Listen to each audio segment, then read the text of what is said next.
All right, this is taking me too long to get into drafting. Let's draft.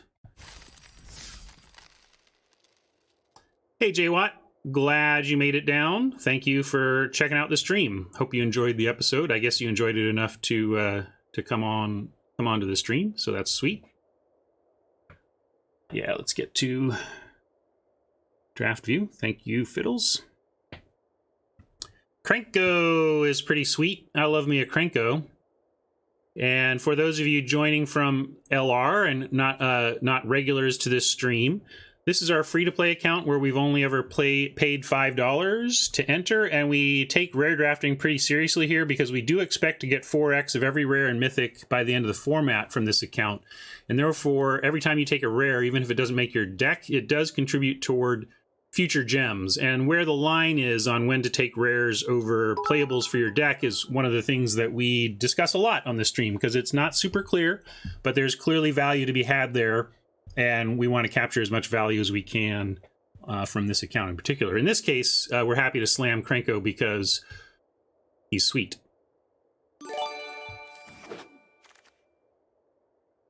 And we get a Triumph follow-up. That seems great to follow up with Krenko. Stay in red.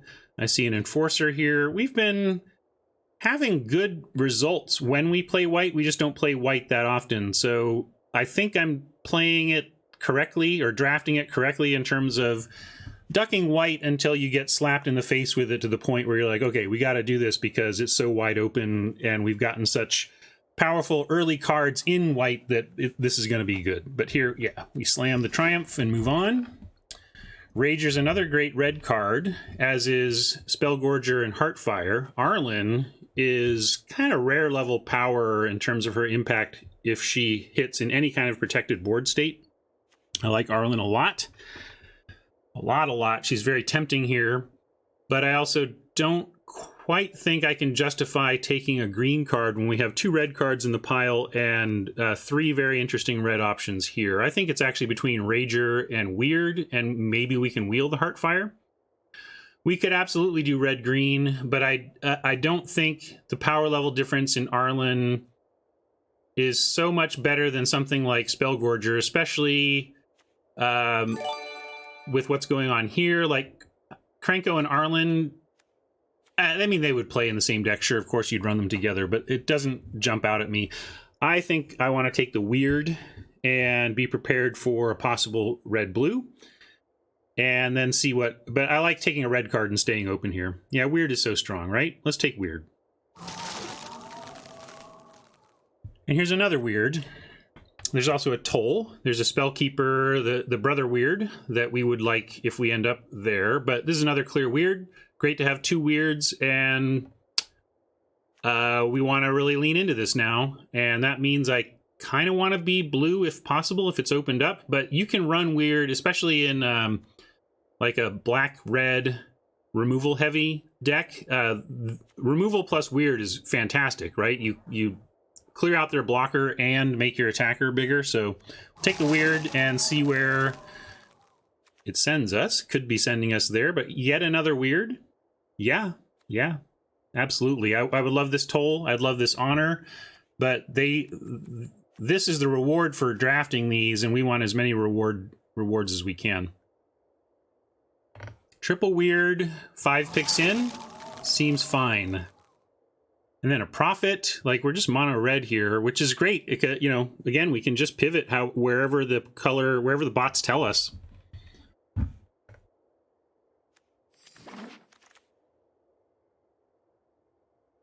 All right, now we've got a realish choice. If we end up red-white, Battlefield Promotion, War Screecher are the picks there. We can take No Escape in looking for the red-blue. We can take Firemine Vessel in looking for what, though? I've not really found quite the home for Firemine Vessel, because when I play something when you're paying 4 mana to create something that adds 2 mana, I really want to be ramping, and I don't see where we're ramping here. So yeah, white always looks wide open, and I would rather be in blue, but No Escape ends up being pretty replaceable as well, and you can often get it pretty late.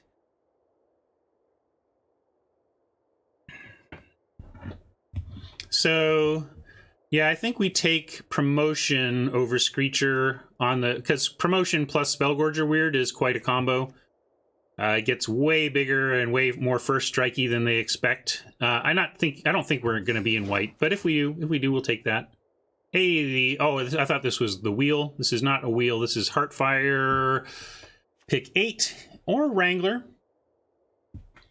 I think we just got to take Heartfire again with what's going on here, and with our expectation that with red we can get some Amass going. Heartfire plus Amass is TLA, True Love Forever, True Love Always.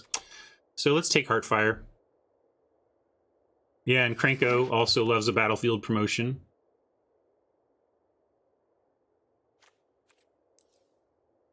Well, there's War Screecher to lean a little bit more toward what's going on here, or a Manticore, which is a fine playable in red, right? It's just fine. Like, I absolutely want one of these. The thing is, as a 6-drop, you tend to be able to find one of these. Like, if we do end up red-white, we'll be much happier to have had the Screecher here. So I'm gonna hedge towards the Screecher only because this tends to be replaceable, and I'm hoping that we can find a Manticore by the end of the draft or two that's not this one, and we can hedge towards a solid 2-drop that at least listens somewhat to what the bots are telling us here. Great sign here again. I do like a Skulker as well, but I see no need to stray from our core red, and if we can go into pack 2 open on a second color, that's actually really great. Thank you, Fiddles. And the Heartfire did wheel. This is the one I was thinking would wheel. We could also take more white cards if we didn't want to finish the first pack with 2 Heartfires, because you do run out of room for Heartfires eventually in almost any deck. And we do have 2 white cards. And I don't like this unless I'm playing First Strikers. It's solid-ish. It does make Spellgorger Weirds bigger. But yeah, I'm with Beard. I'm going to take the Heartfire. We will definitely play 2. Might as well. And it may be early to have secured our 2 Heartfires, but we could also end up playing more if we get more Amass or whatever. So I hear you, Tron. I hear you. We could take Rising Populace, but I do want the 2 Heartfires, and I just don't even know that we're actually white. That's the thing. Yeah, Krenko likes Heartfire. That's a good point, Nantuko.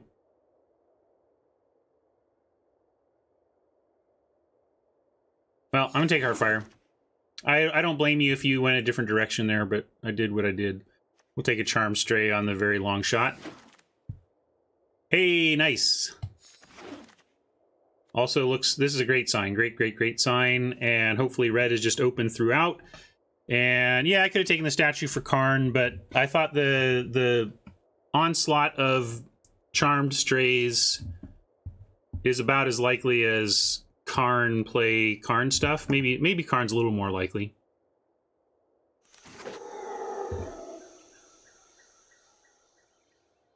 Massacre Girl. We're going to take Massacre Girl for sure. The only red card is an honor that we're going to try to wheel. And we'll see what we can do to actually play this Massacre Girl and be rewarded for being so heavily one color through pack 1.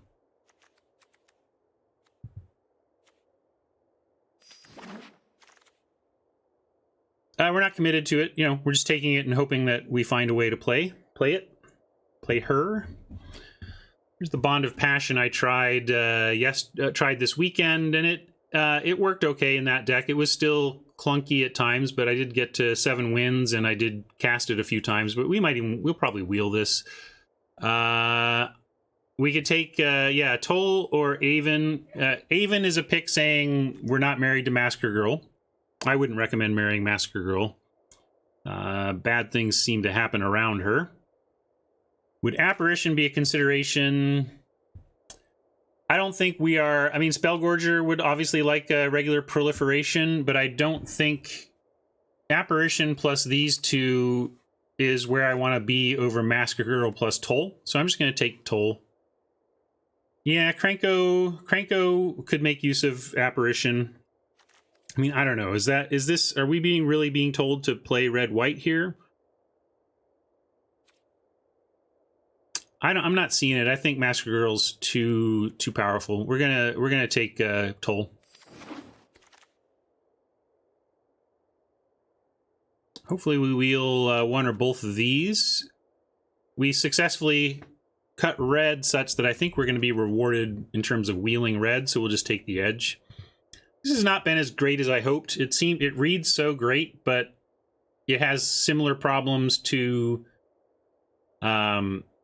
the deal 2 gain 2 removal spell. You know, it doesn't hit everything. It's oppressive on the colors, and you know, so there's that. But it's a spell. It triggers weirds, all that stuff. Rager here, no problem. Hey, someone was talking about how good Tybalt would be around these parts, and here we go. This will be devilishly fun for me.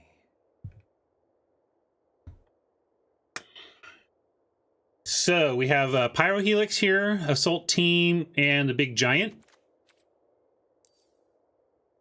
I guess it's Pyrohelix again with our triple Spellgorger and wanting to clear the way for Krenko. Cheap removal when you have Krenko is great because sometimes they're just on the edge of being completely overwhelmed by Krenko, and all you need to do is clear a blocker, you know? Really, I think I would rather generally have the Tithe Bearer. I don't know, sometimes that 4/5 plus a 2/2 is exactly what you need to stabilize a board, though. But yeah, we're going to take Pyrohelix, mainly again on the strength of clearing the path for Krenko. Let's also, I think we can drop that particular gavel. So there's a sprint that is great with Krenko, but I don't like playing mediocre cards to try to make them good with a great card. However, it's also not the worst. It is a combat trick. It adds a point of toughness, which can be enough to actually have it be a real combat trick. But yeah, Turret Ogre is a solid dude for what's going on here. We don't have anything at 4 yet. We should be adding to our top end a little bit. I don't think we're going to wheel Sprint from this pack because it's pick 7. I mean, I don't know. You know, you're expecting a lot. I don't think we can, in fact, we can't wheel it from this pack. But yeah, we'll take Turret Ogre. That's fine. Globe. Triggers are weirds. And I like it a little better than that Screecher. I'll take Honor here. Again, we want to smooth our draws, make our weirds big. Blind Blast doesn't usually make the main deck in best of 1, but you can do worse. Yeah, that's a good point. Observed that the only red card from pack 1 wheeled to us. Pick 9, so that was good to see. I think if we played anything here, it would be to maybe shore up our 2s, but we're doing fine there as well. I think then I'll just take the Fugue.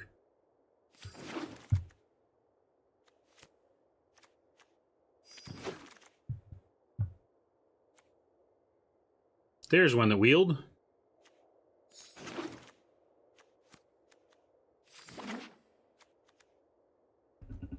We could take this Plane-Wide Celebration for gems. We could pick up a Nahiri that makes these Spellgorgers really difficult to manage, or just 4th Weird. Hey, Mama. Welcome.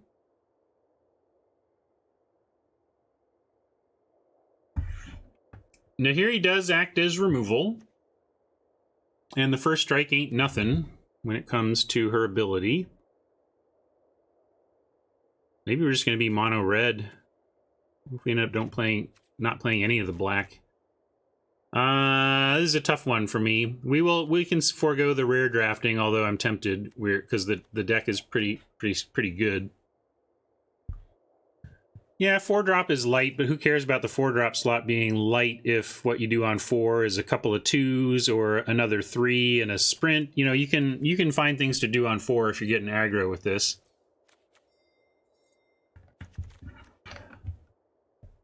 Does the rare sacrifice any wins? Now, are you you're saying let's assess the gem value versus win value here? Well, certainly taking this over a red card lowers our win percentage a little bit, but does it lower it so much that it overcomes the future gem proposition of the celebration is the question. It's might be gem EV to take gem positive to take plane wide, but we can take a Nahiri. I really just kind of want that other weird. We might even get another weird before the pack is out. All right, we'll take Nahiri because Nahiri's a nice follow to a weird, right? Turn 3 weird, turn 4 first strike 3/3 attacking. It is 20 gems for a rare after you have 4 of them, and we do. So if we took this, we would actually just get 20 gems. I mean, that's a thing. This is we click this, we get 20 gems. Bing, because we already have them. So I'm looking back, but all right, I'll take a card for our deck and we'll try Nahiri. Oh, this looks great. Oh baby, talk about a nice play after a turn 3 weird. Here be monsters. You can actually play a Mayhem Devil just because, hey, it's a 3/3 for 3 that's solid. Are we sacrificing anything? I guess we get Heartfire triggers here. So we'll remember that. Could also take Samut. Samut did some okay work for me this weekend. Not great, though. But, you know, aggro is where you want to be with it. Trouble is we also have Nahiri, Angrath, and Tybalt somewhere. Tybalt. And with 3 Planeswalkers we want to play, you can get too many. You know, you can get Planeswalker Flood that they become too hard to defend. Yeah, Samut does help Krenko. Krenko is a definite plus in favor of Samut, and Mayhem Devil may even wheel.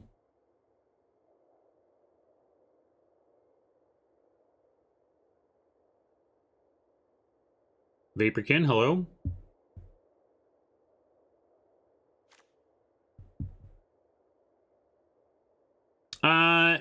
The redundancy, it's not redundant though. Like having played Samut, here's a common play pattern. I have a 2/2 on board that can't get through your 2/2, and then I play a 3/3. Well, I want a minus to give the 2/2 +2/+1 so it can get through the 2/2, and then the 3/3 I just played has haste on top of it, and so it, even though it looks redundant, if you get multiple creatures, it's not. Well, we're not going into black for Devil. We're I'm kind of covering here. Sorry, here, let me go. I can hide up here for a sec. We have a Massacre Girl that's really what is the big lure to black for us right now.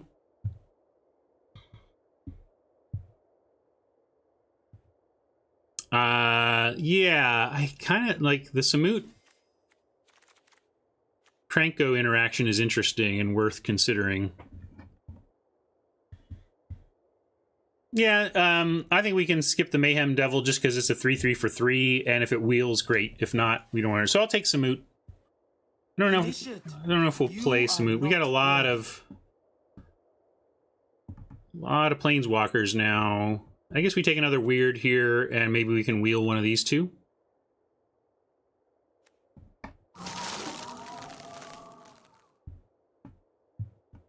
Dreadhorde Twin seems fine over a finisher.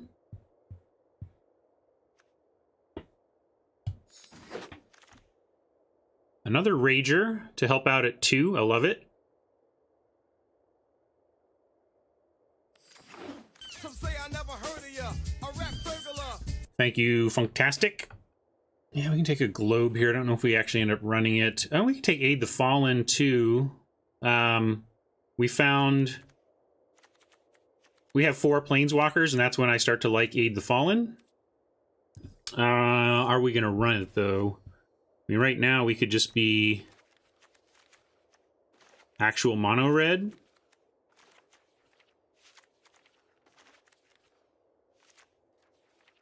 I mean, look at that.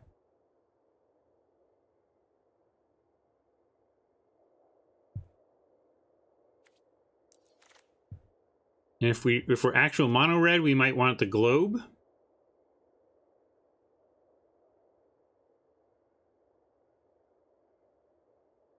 All right, take the globe. Might not even run that.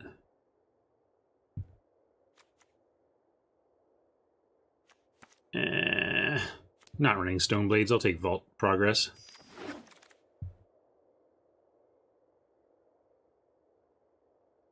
Same thing here. Not running any of this.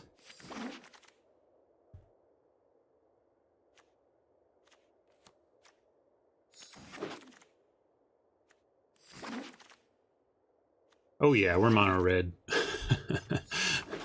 Big time mono reds. Got ourselves some gems even. Without even trying.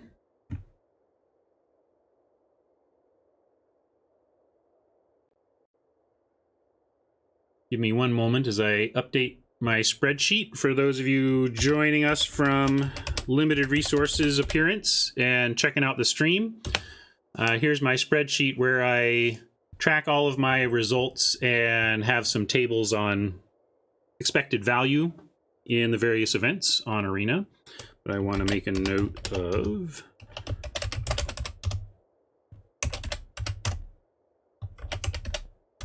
Oops.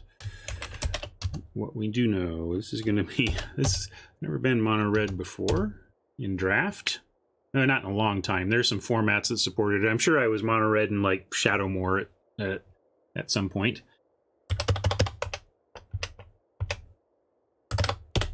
20 on the grind.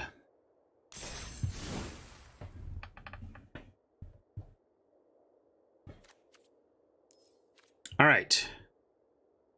Yeah, this is definitely a 16 lander. Then what do we cut? We can cut globe.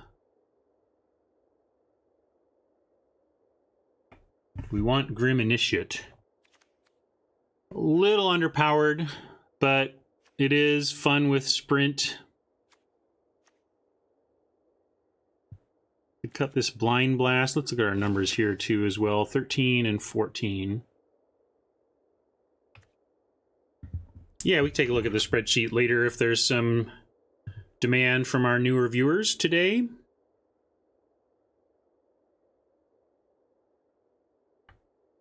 I disagree that Initiate is so good with Heartfire. Yeah, it leaves a 1/1 token, but you're saying you're going to spend 1 RR and 2 cards, not just 1 card. 1 RR and 2 cards for 4 damage and a 1/1 amass token, or +1/+1 counter on your army. That's just okay. That's not amazing.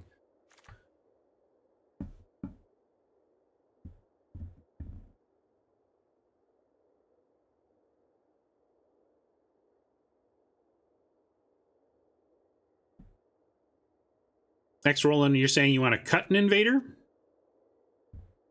Oh, you're saying honor... Yeah, I would rather... I think we can cut... Well, we want to... So we have 4 weirds, so we do want to play into the weird factor. And so I'm hearing... Let's hear what I'm hearing calls to cut this... I'm going to put this here. Obviously, we're going to play at least 2 of these. The question is, are we playing a third?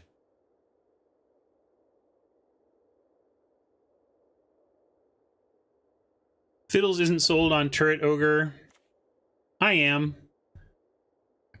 I'm not cutting Turret Ogre. It's not amazing, but we have Planeswalkers and no reach other than Turret Ogre and no flyers. So...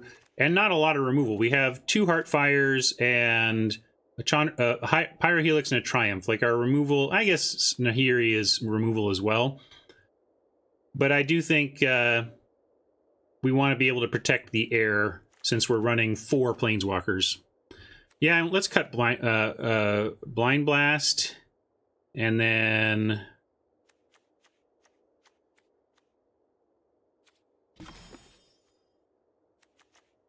Initiate. And then one of these two. This does more, but this is cheaper. That's the bottom line. I don't think I'm cutting the twins either. I like the twins.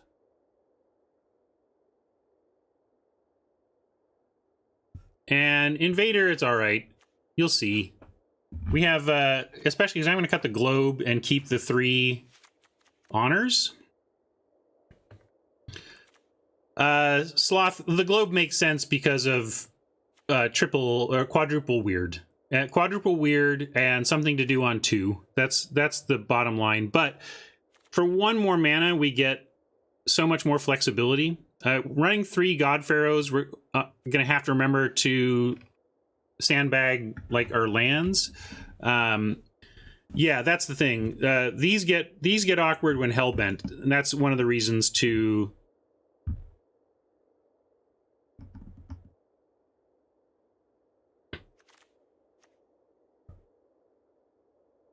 yeah, I think I'm gonna cut 1 because they do get awkward if you get honor flooded. It's, I mean, you can pitch one to the other, I suppose, but they are just super awkward at hellbent. So we could do that. We can put the initiate back even.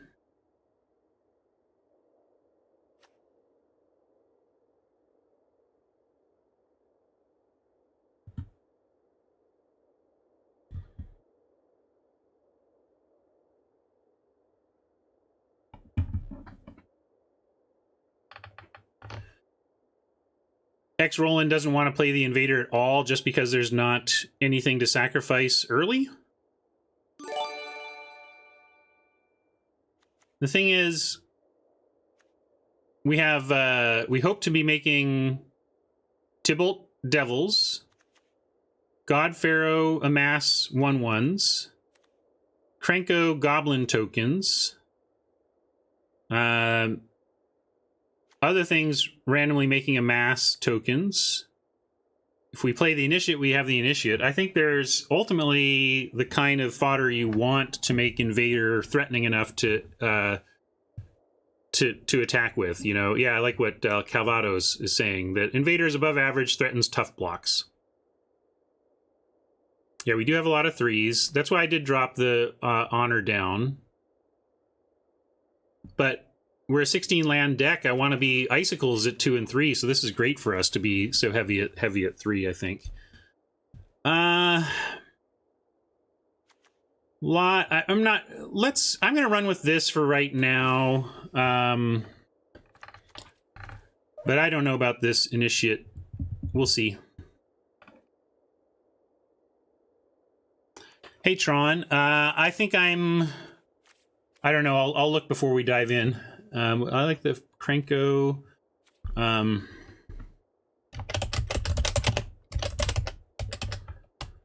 about weird Monored?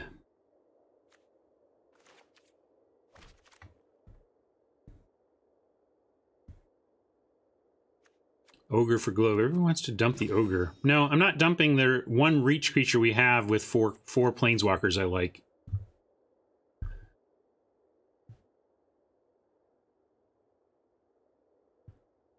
I'm gonna go with this to start, and we can come back in and make some changes if we want. But yeah, this is, folks, we have 4 planeswalkers and not really much defense against flyers that isn't removal.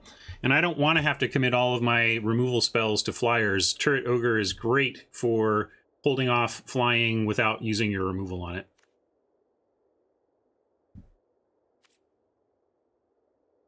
Beard says, I always forget Ogre has reach. Yeah, so do your opponents, which is another good reason to play it.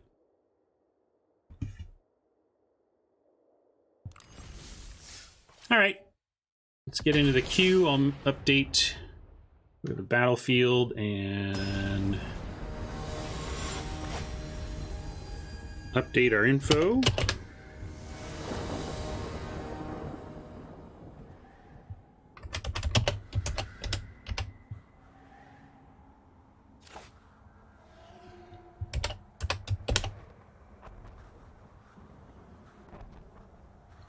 All right, we'll keep that.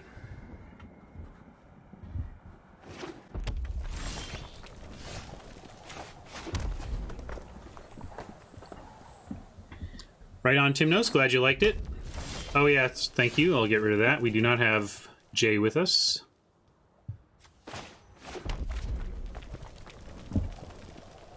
I guess it's Monored versus Monored. That would be hilarious.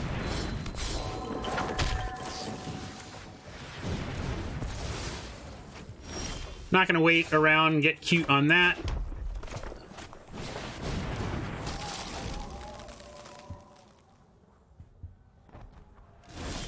Oh boy.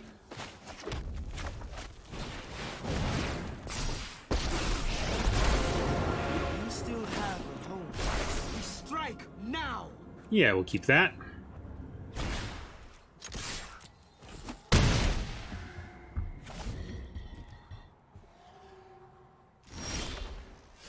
Oppo's in trouble. We're gonna just go Rage or Weird.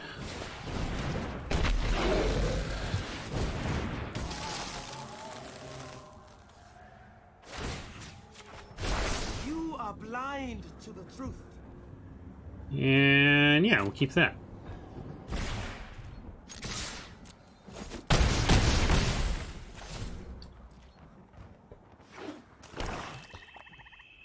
See what they can muster to defend now that they found their second color.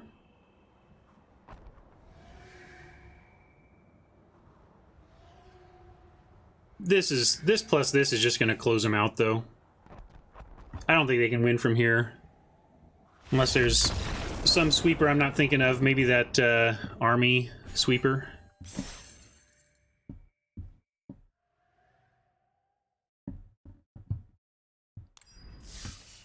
I was just saving the sprint for the follow-up because you could do it on either order, I guess. Maybe doing it that way first would have been max damage. Yeah, I didn't really do the damage math, but it just felt like we were rolling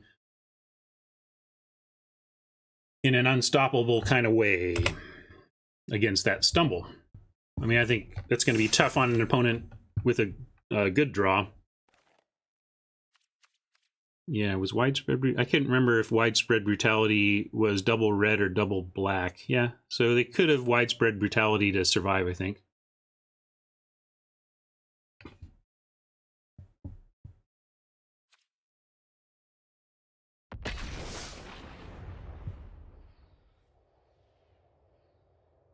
No, double red. I already looked. I have there's a plugin for Chrome called AutoCard Anywhere that actually lets me just hover over JWatt's widespread brutality comment and it brings up a visual of the card. Handy if you're a Chrome user. One-landers always look great because you just see what could be if you just had a little more land, which is a crap ton of spells, but we can't keep this.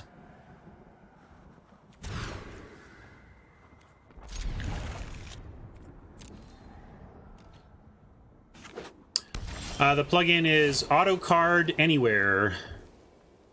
Yeah, let's see if I can.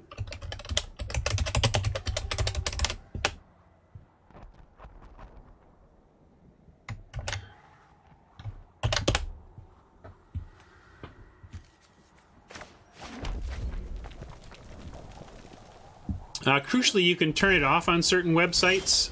And ironically, a lot of Magic sites you don't want it on because a lot of Magic sites use their own solution for that problem, and AutoCard becomes redundant. But it's pretty easy to turn it off for a given website and have it remember to keep it off for that website.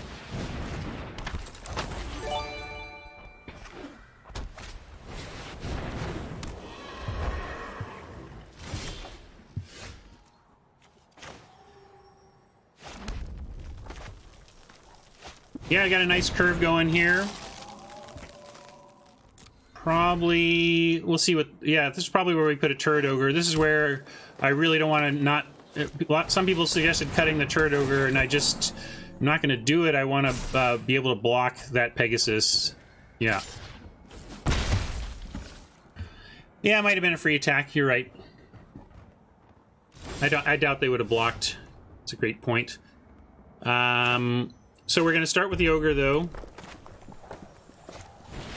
See if we can't hold back what they've got going on.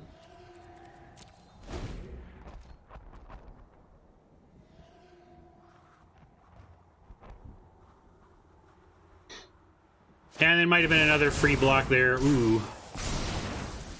Well, right now I'm happy to make that trade. Oh, you're a little late, Pyrohelix. That would have been a nice little blowout.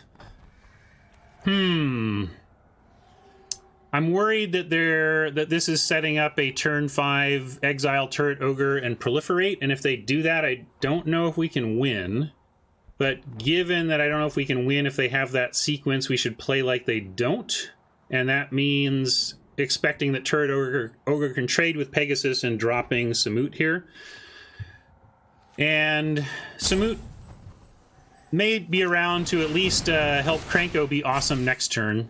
And we want that land. If we draw land, we get Krenko with Pyrohelix or Rager. So I'll take the land.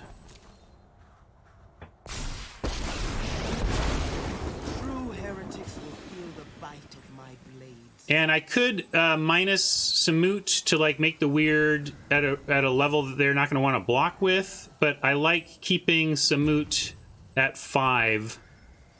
So I'm just going to pass. No, I don't want to attack with anything here.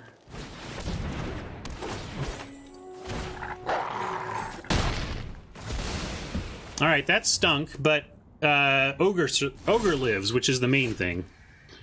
Ogre lives. Okay, so now we get Krenko.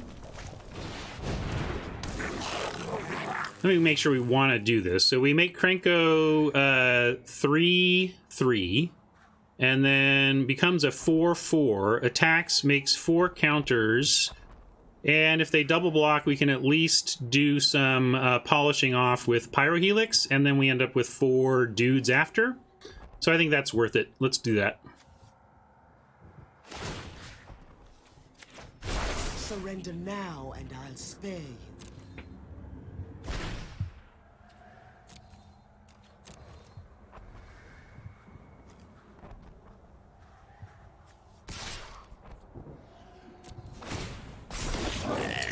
Rager plus activations. What did I miss? Oh, they just want to give us the Pegasus. That's interesting.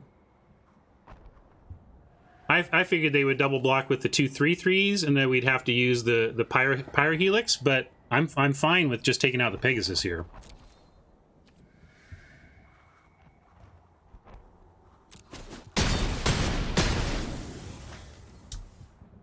And we can go Rager.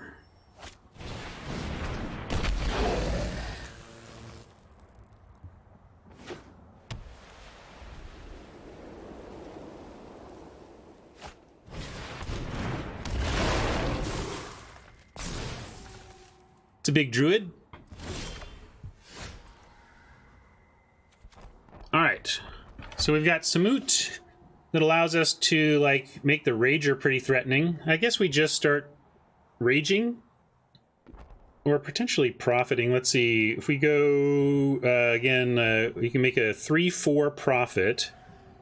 That then has Pyrohelix ability to make it a 4/4 plus 2 damage. What will we be doing with that damage, though? I think we just want to start throwing Samut's ability on Rager and seeing where they want to trade. And with that, I kind of want to leave this in hand for our double honor, but I also, yeah, it's fine. I'm gonna leave that in hand for double honor. Cease aggressions and live. And yeah, that's gonna look good with our goblin tokens.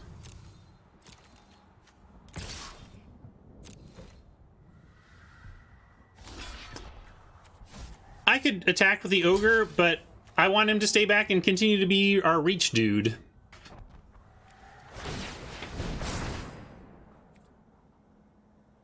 And here we probably combine Rager plus Pyrohelix to take out Tulsimir.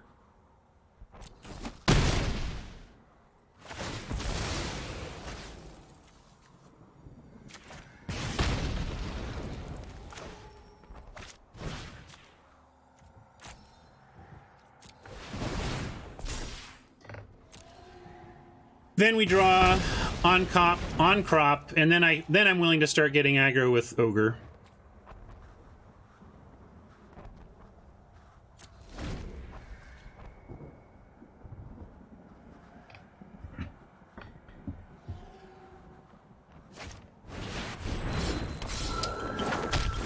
That's big. That is big. But on crop can do something about that. Next turn, well, even this turn, let's see, we can go on crop plus 3 activations with haste. Yeah, I'm gonna, now we're gonna draw the honor, of course, but I think this is worth it to set this up.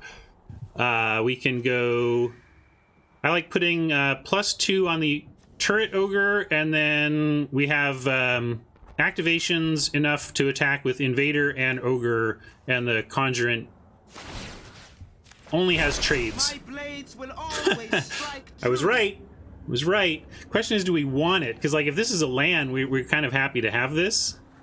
And maybe I shouldn't have played the land. I think 2 activations would have been enough. Yeah, all right. We'll pass on it.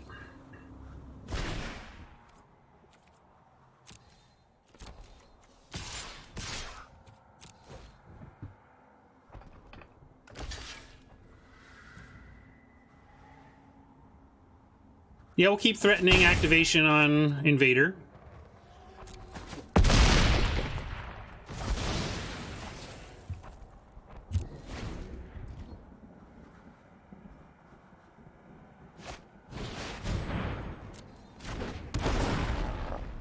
Right now they need to stop the Invader. They need to, like, kill the Invader.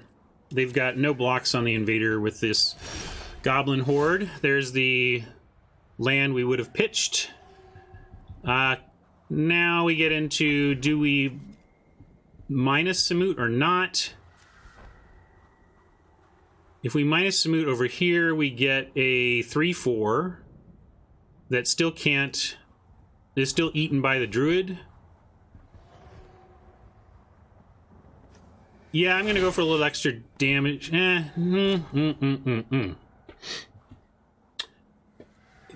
Might be nice to save this.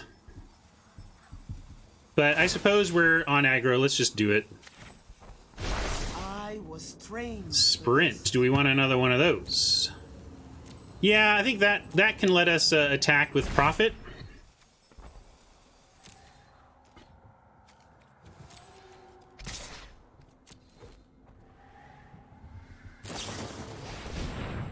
Oof. Good one, Oppo. Good one.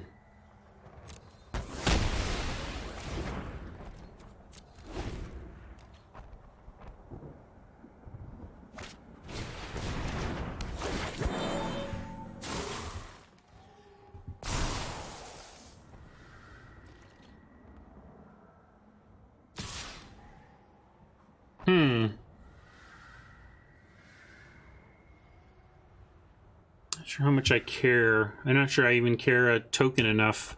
Because we have a sprint that can block the bully.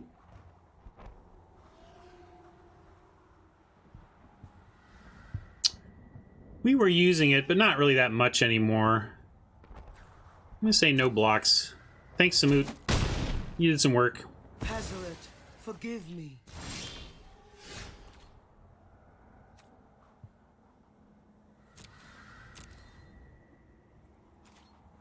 I'm gonna go for this attack. Looks like I'm trying to, like I'm nervous about this druid, and we're gonna try and race. Instead, we get to eat the bully, unless they have more. Ooh, Heartfire. Yeah, we'll keep that. Heartfire allows us to single block the druid and then sack.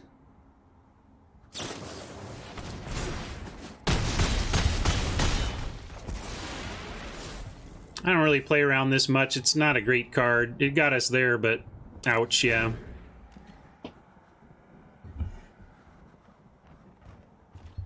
Well, we're aggro and kind of running out of steam.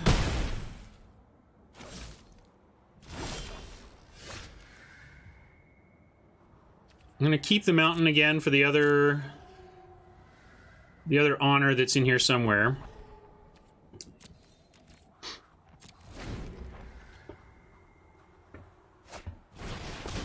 Oh, come on.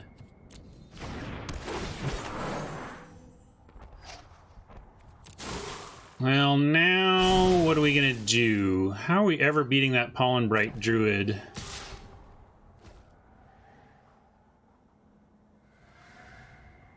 Well, we have to do it this way. Now the question is, how are we beating that Iron Bully? And it's probably with our other Heartfire, but we don't have many ways to deal with the 6/6, and so we're going to take the way we have.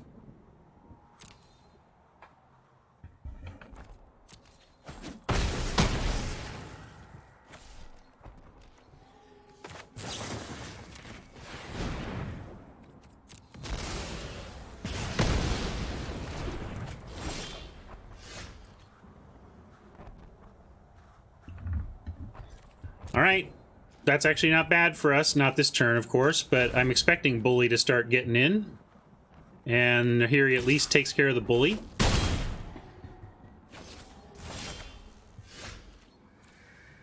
Ooh, can't quite get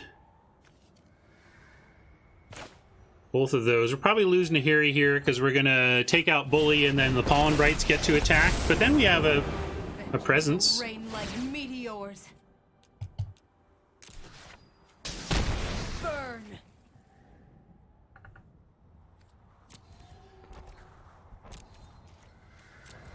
Actually, oh, Nahiri survives because we can right now trade with one of the druids and Nahiri goes to 1.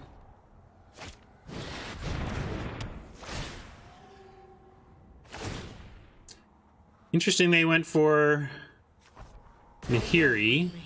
They could have just taken out the token and attacked Nahiri, but that's alright. Yeah, we'll make this block.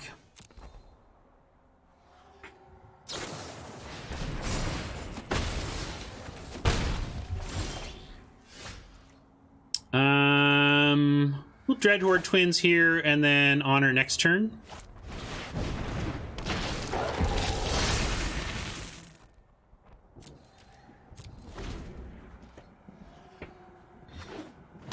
Hopefully we don't trade off the zombie army here because we want to make it bigger with honor.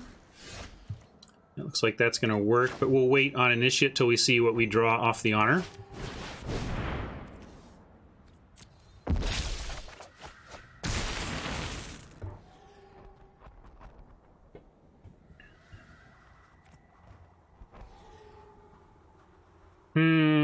Are we attacking? Yeah, we're going to play the mountain and dump our hand. But there's no reason to do that until after combat, since none of these trigger anything.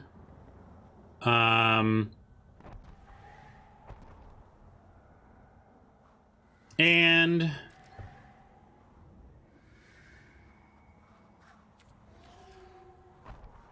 if we attack, we can attack with both even. If they want to trade for the twins, that's fine. We're gonna play two things. Hey, I'm gonna attack. We gotta get aggro here. We're gonna attack with both. The main reason is I was thinking it through, like, if they attack back, what are we gonna do and are we gonna live? And the answer is we're not gonna block and we should live. If they have something that they've top decked to help make that attack a mistake, that's just the chance we're taking with our line.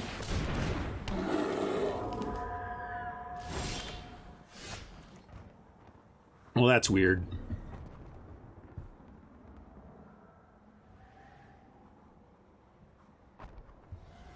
We could attack with the initiate, force them to block, and make the army a 4/4.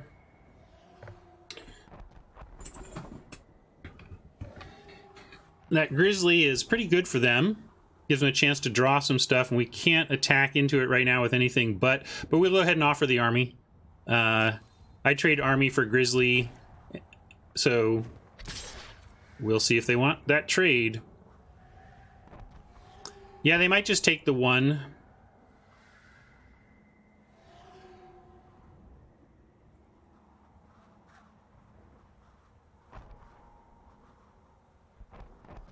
I'm going to attack this way. I don't know what... I would rather just attack with the 3. It doesn't make sense to attack with both. It makes sense to attack with either the initiate to try and build up that or not. But I don't like attacking with both. We just would love a non-creature spell on top of our library.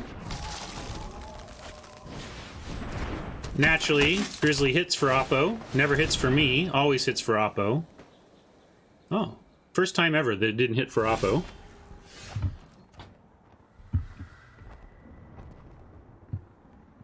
Now they have a Martyr plus Pollen Bright block on the army that produces a 3/3 Druid that holds us off pretty well. Really wanted a non-creature spell there. Like, oh my god, any non-creature spell in our deck, literally any of them, would have made me thrilled.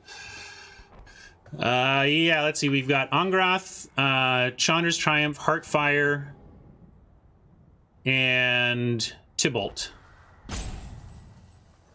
in 15 cards. So yeah, we may be stuck with a couple of Grey Ogres there for the rest of this game.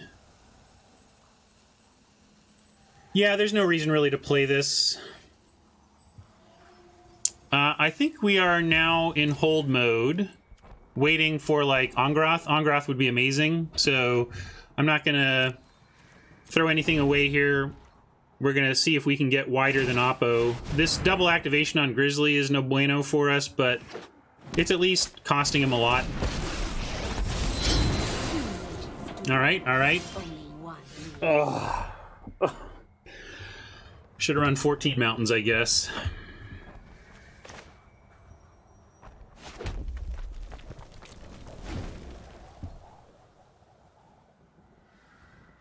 But Angrath is even great on this board. I might not want to make the army token. We want to keep our creatures under Wanderer levels, and remember that our Chandra's Triumph doesn't actually cause any harm.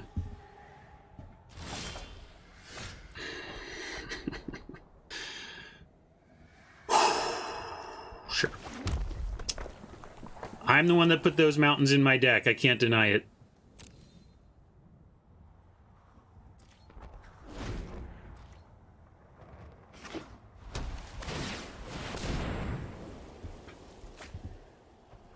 Ugh, rough. All right, we need Angrath off the top, like, nowish.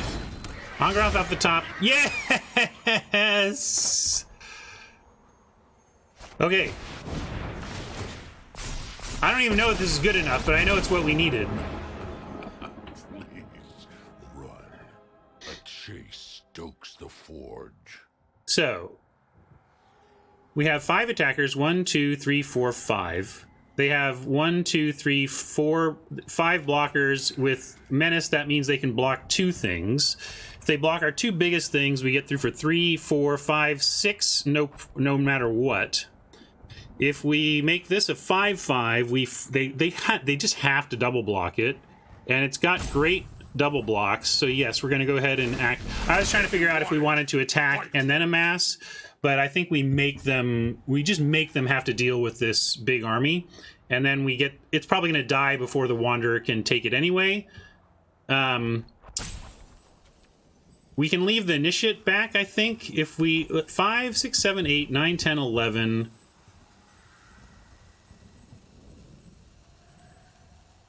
As long as we force them, like, if we send in these 3 plus the twins, they have to at least block one of the 3/3s or they lose.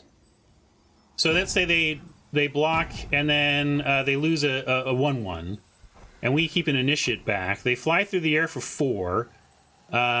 We block 1 and they get through for another 2. So ostensibly, with nothing changing here, the Initiate is enough defense to prevent us from losing on the backswing. Why do we need 2 blockers, Reset Press? I don't want to do this wrong, but that was my math. We go these 4 attackers force a block and a death. and then they have 8 coming back the other way, one of which has, and we get a ground blocker and we take 6. Am I missing something? Okay.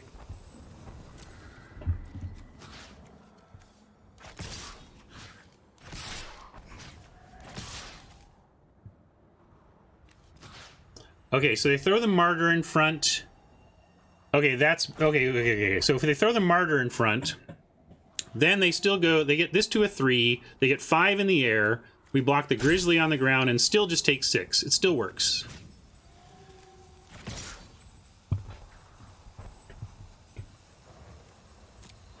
And they might be afraid of Angrath enough to go after Angrath? We'll see. Oh, they're looking at their card in hand. That's not good for us if they've got a spell. We can't beat anything of significance in their hand. Not really. Oh, if they double block on Dread Horde, we can have it not... Okay, wait, this is here. Yeah, we definitely want to do that.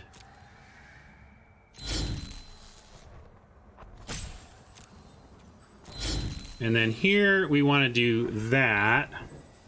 Yeah, I want to make sure, but let's see. Yeah, since they're throwing the Pollen... Well, I guess the Pollen Bright Druid does get to be a 3/3 if we do that. Does that matter? It doesn't really matter to us with how we're trying to win this game if that becomes a 3/3, so let's go ahead and kill their biggest thing.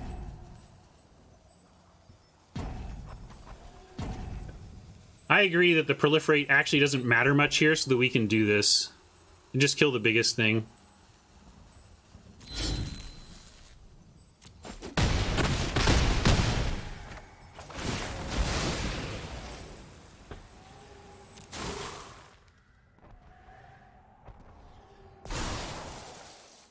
I mean, if they have extra, yeah, even if they have extra proliferate, we're okay here.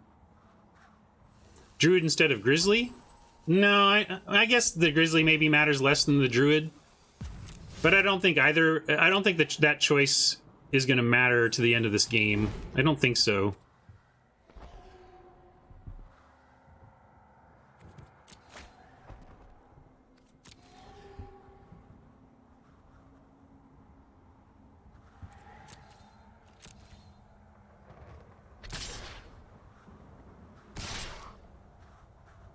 Oh, there's many things that could end the game. I'm not denying that.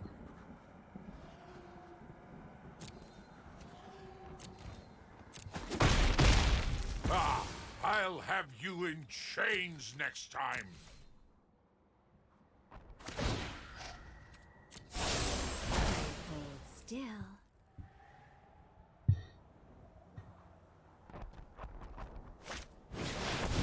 Oh, just wait. Appa, you could have led with that and I would have scooped.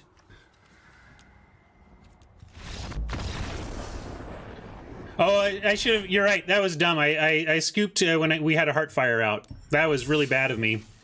We gave up on it, at least like a 1-outer there because I just scooped to a Mythic. That was real bad, folks. Don't do that. You can even punt me for that. Oh, Heartfire is nothing. That's true. I wish I had remembered my punt was not remembering the static as opposed to scooping, but I'm annoyed at myself for not at least thinking that through.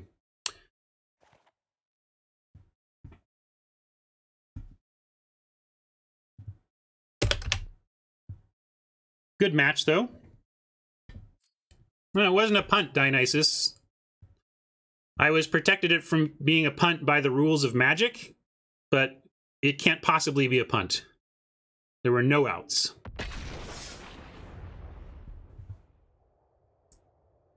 And if my brain not thinking of all possibilities on the board is a punt, then I suppose you could call it a punt, a brain punt or something, but it wasn't an actual play punt. Yeah, we'll keep this.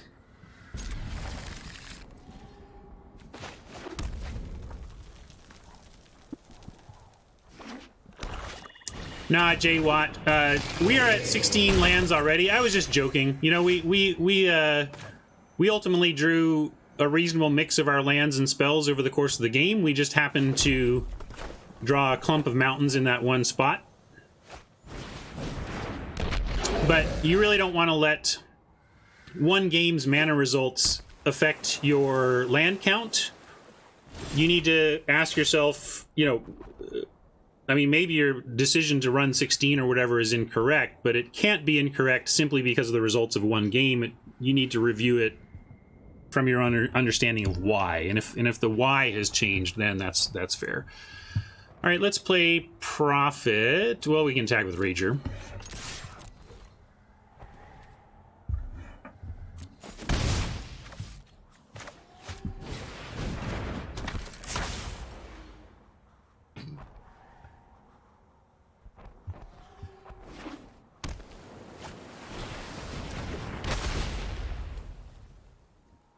These are both 2 cards that I hope to never run.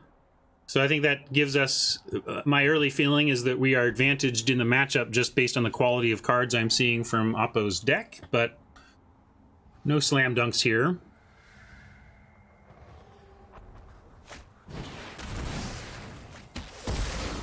That is some aggressive harvesting. I'm down. I'm cool with that, though. Need a little more land before we're out of the woods or anything. This is a free attack. I can't imagine them not blocking, but... I said I could punt me on that, Dionysus, before I realized that that the play that I was thinking was a punt was actually not possible. That's why. So you had my permission, and then I changed... The circumstances changed after I said that.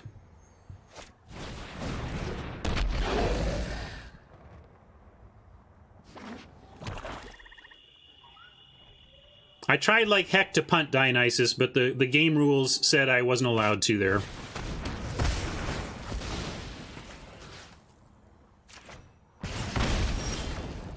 Okay, 3rd land. Obviously what we were looking for here. I'm gonna just... Well, I could on-crop. And we'll see what... Yeah, I'm gonna on-crop here.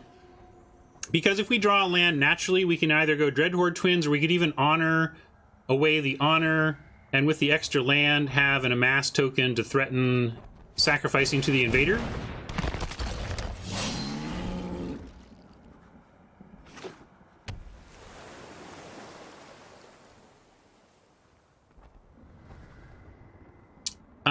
We got into a board stall. I flooded out quite a bit, but I flooded out, then found the Angrath, but then ultimately they won with the white mythic, the X spell. They cast that for like an X of 7 or 8, and with the Wanderer, even our Heartfire wasn't an out. It is just a small headache. Interesting. All right, well, we'll go ahead and take out Obnix. No reason to let Obnix continue to live here, but I am going to weird it up.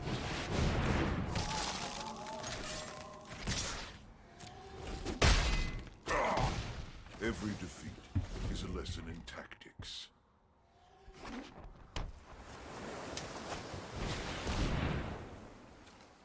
We'll sacrifice the Rager.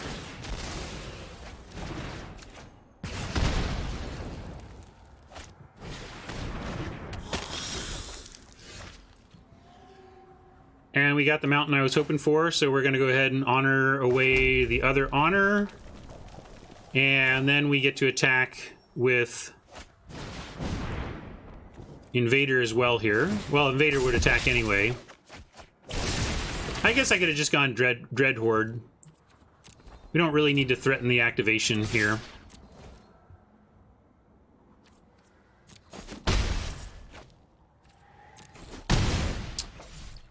You can ignore Obnix, but I don't want Obnix to just to kill our weird and then we draw 2 mountains or whatever. Like, we want to keep our good stuff. I'm not happy when Oppo kills my best creature with an Obnix in general. It's got a reasonable salve in drawing 2 cards, but I still don't want to lose my creatures.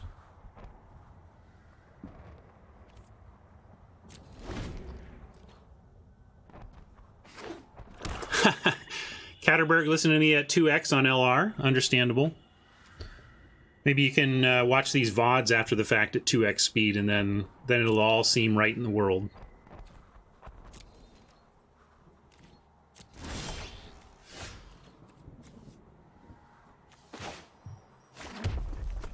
We'll Dreadhorde it.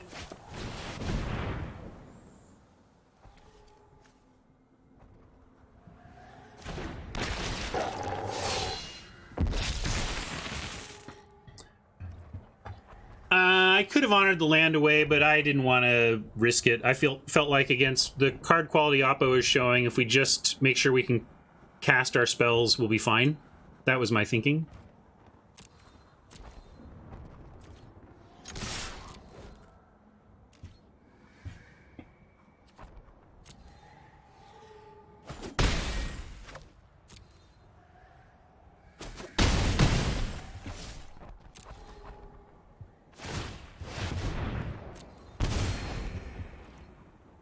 It's a good sign if their turn now is activating their Opportunist. And that's not great for them either. Another Opportunist isn't really going to get it done. We get Triumph plus Pyrohelic. We just have all the answers. They're just dead, dead, dead.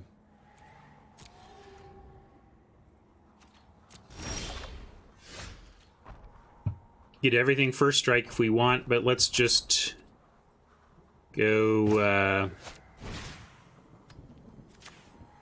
like this.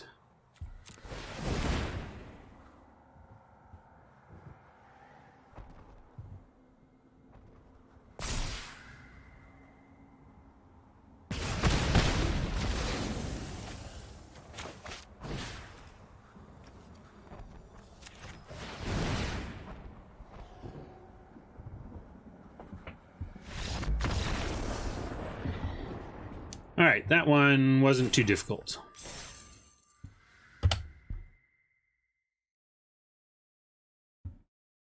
Should we take another look at the deck now that we've played it a few times?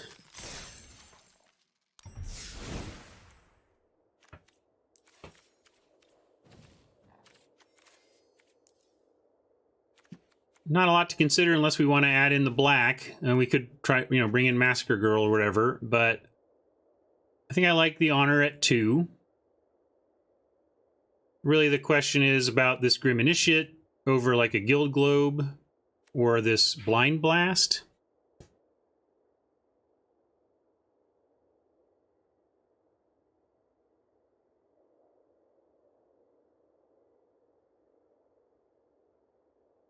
Sprint is a little underpowered, but we are talking about it over this stuff.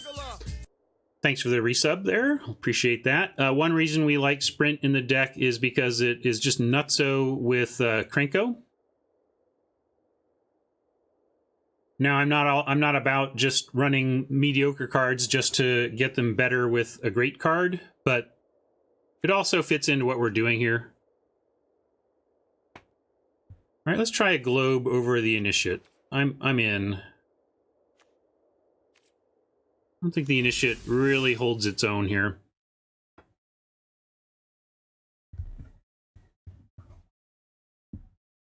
Yeah, so Globe is cheaper. I like Globe. Having Globe as a 2-mana option to do all that stuff. That's why I'm running it, even though it has, literally all it does is trigger non-creature spell stuff and replace itself.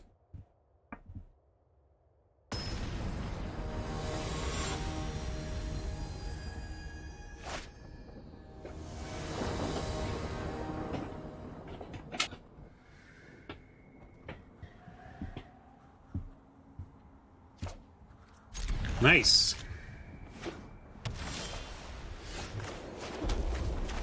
So looking to on-crop Invader into Tybalt, or maybe even the Twins. Ooh, maybe we'll go Weird into Tybalt.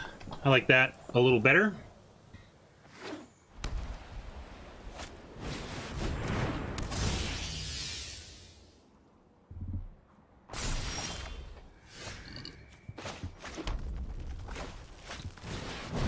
All right, we're going to dump Weirds and everything and try and then play a bunch of non-creatures after. We'll see what they've got for our initial Weirdage.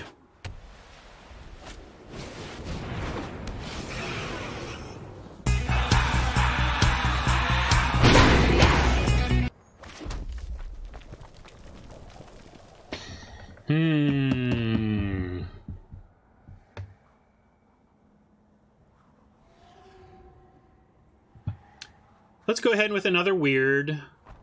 I could make a turret ogre too. But now I'm going to go weird. If we draw another land, we might want to go Tybalt Heartfire next turn, which would do lots of cool stuff with the weirds. So we'll start here.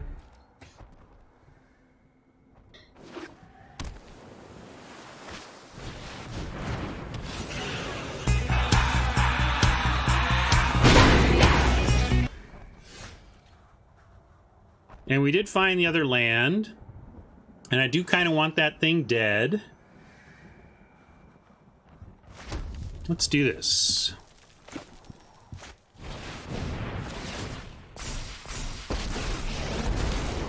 The only thing to fear is my assistants are painfully sloppy.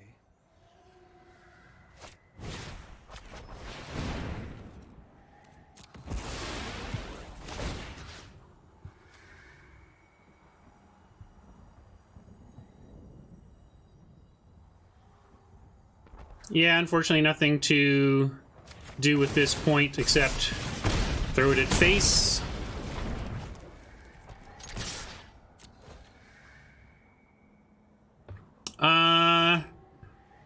Because then they potentially block. I guess they weren't going to block with Thunder Drake, but I don't care. Now, I just wanted to get out of range of the light shields.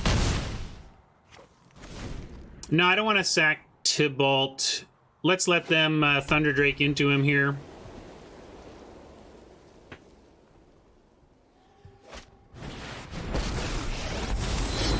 The only companion I need is my blade. Rough. Time to see you later.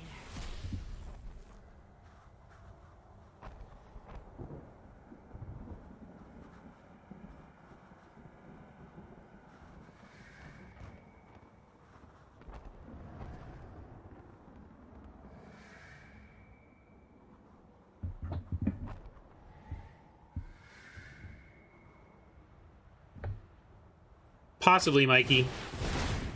Mike. I see that V and think, why?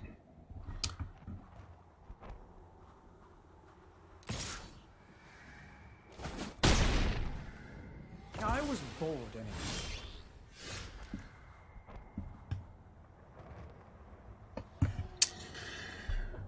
Well, now they get a light shield. Let's see, we can get to go, we could go Ogre, Sprint, and then the Wanderer is dead. That seems important. We really don't want to lose another creature to the Wanderer, so let's kill the Wanderer here. We could also do it with Dreadhorde Twins.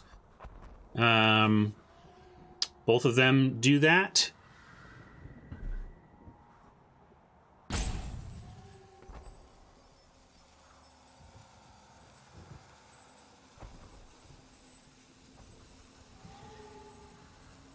Give a full... Yeah, that's true. Well, we get full value out of Ogre anyway, right? Let's do Twins, though. Yeah, I just like putting more on the board here anyway.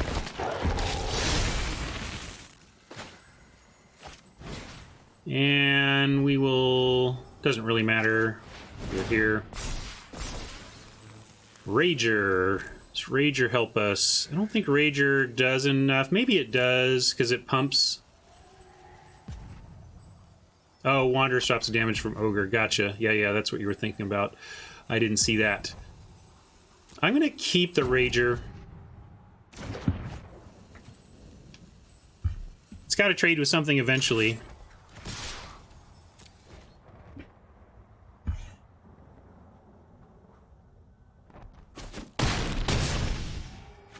See you around.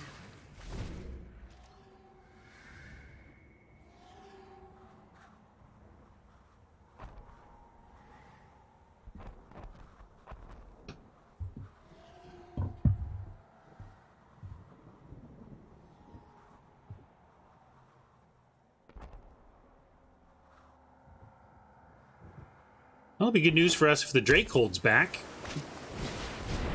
Slow this down. Yeah, Planeswalker passives make the format rough. Honestly, I'm not really enjoying Planeswalker Standard either, if I'm honest. Like, I play Standard and I'm just so effing sick of every opponent having 17 Planeswalkers and the play patterns they're in. It just makes me want to scoop and move on.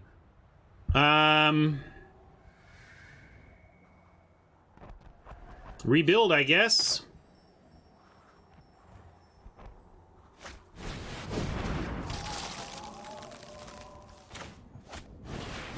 Yeah, I guess I can play the Invader for threat of activation. I'm playing the Weird on the hope that we draw spells.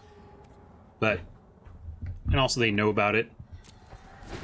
Good to see they've stopped attacking at least. Rager can start attacking next turn. But yeah, I should have played Invader, because then we could send Rager and Invader at Teferi. I don't think it's a major mistake, but... Oh, I've done the hero thing before.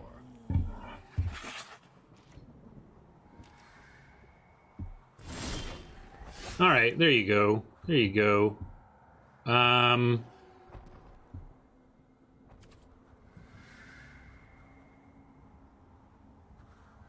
Now I think we send... Let's see. Yeah, Invader can attack through Drake. That would have been why to play the Invader. That's why I was agreeing with that. But here...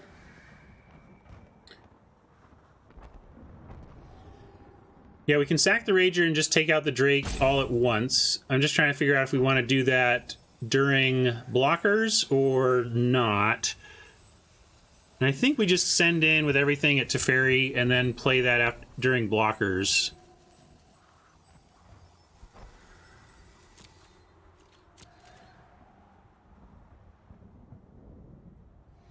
I can't? What do you mean?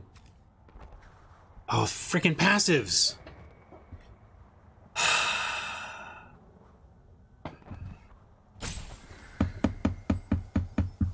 Then I'm gonna wait. Like, they can't go -3. Ah. Now I'm mad at myself.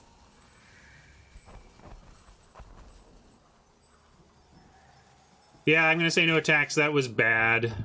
But I think this is the way to recover from that. Is to just do that line next turn. I don't think I like that, Mike, because then the Drake just gets to eat whatever it wants. I really want to try and take the Drake out.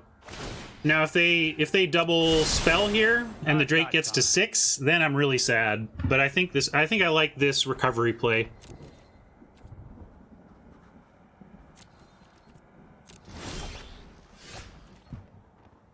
We could save the mountain, but we're gonna totally we can work it all out after combat. But I'm gonna go.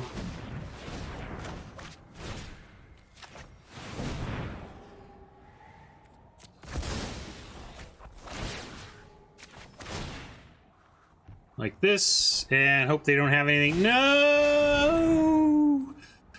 Well, not gonna like that coming back, but it will actually come back smaller and defendable with the Ogre. And we still get to Teferi here, so alright.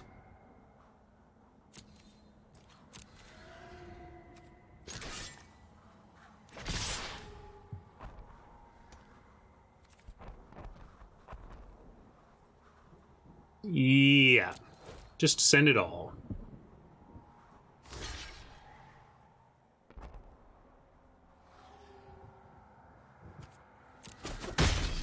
Well, that didn't pan out. This is hardly my worst defeat.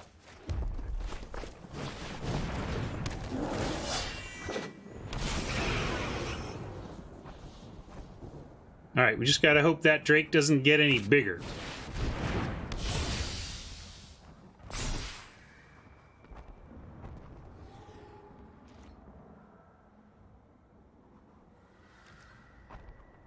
I don't mind Dionysus's severity of punts as long as it's arguable.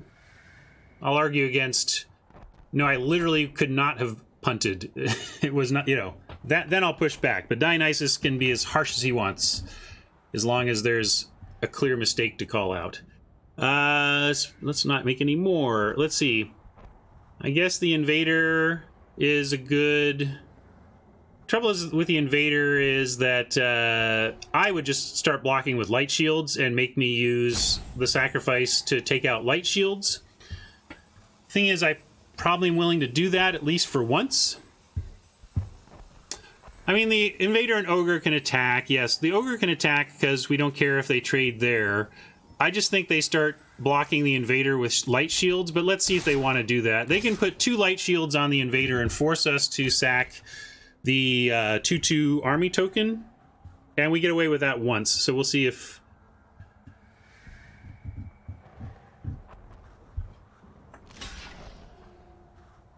that's what they want to do. Yep.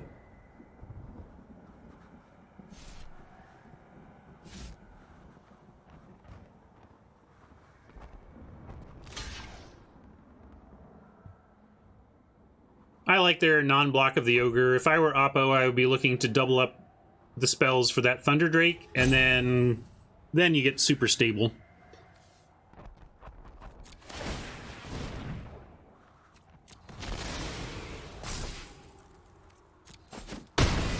It wasn't forced, but I chose to do it anyway because we're going to need to plow through them eventually anyway. And if we get something like one of our... wait, did I pitch honors? No, we didn't do anything. So if we get an honor this game, then I love having sacked that one. We get another sack, you know.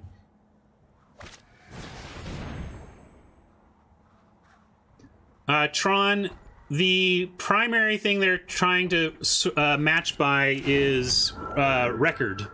And then they try to find somebody as close as possible to you with your record. If you were doing extremely well in your event in particular, I just guess that because you're being paired against Mythic 54 or whatever, but if you're like 4-1 or something like that, and they're trying to find somebody else who's 4-1, they may only be able to find that in the upper echelons. And I think that's correct and fair. You know, I would prefer they didn't do it at all. Match on record or on rank at all, that you should just face somebody with your record. But okay, I don't want to sack anything here. We're now in... I'm only gonna keep 1 land for honor purposes.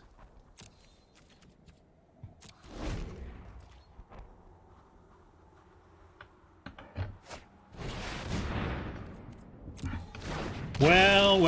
We're trying to just get through for the final 7 here, but Oppo's going wide on us. This Turret Ogre is all-star right now. Hang in there, Turret Ogre. Well, we gotta try. I don't know if they forgot or what, but I mean, we gotta try, right? I just don't understand why they would attack with Apparition and not Drake. I'm hoping they didn't remember that Ogre has reach, which people do all the time. But it also just might be something else. Nope, they forgot. I don't blame you, Oppo. It's not simple. And here, definitely Angrath. Make an army for sack purposes, and then send.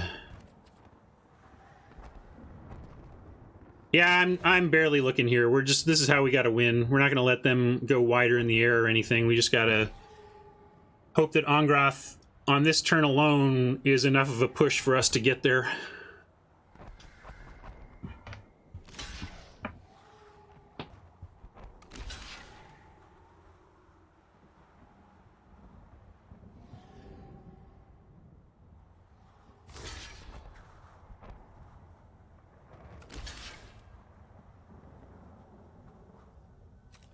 Definitely want to take out the Drake. And what do we want more? The Light Shield at 4 toughness or the Aven with the extra power? There's kind of arguments for both, but...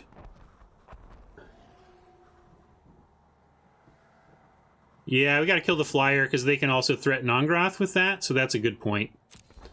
And if we do it this way, we don't even need to sack. We can just leave this back on D.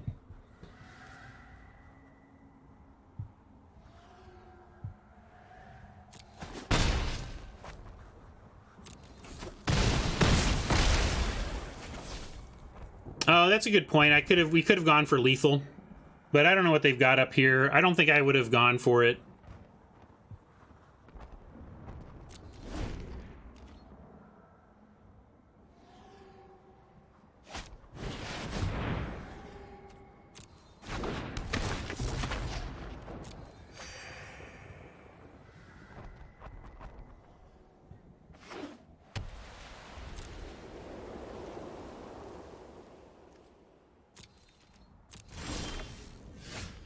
All right, well, we can play Prophet as a sack outlet for Invader. I guess we go ahead and activate Angrath before combat. One reason to do it after would be like, oh, this guy dies, and then we make another 2/2. But I think we just go for it all here. If you want it, fight for it.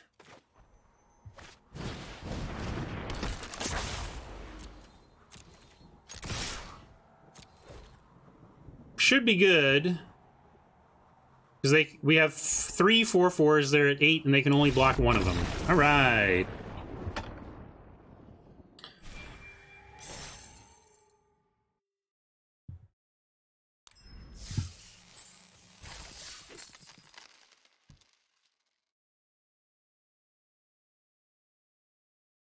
Well, Oppo and I both got tripped up by easy to forget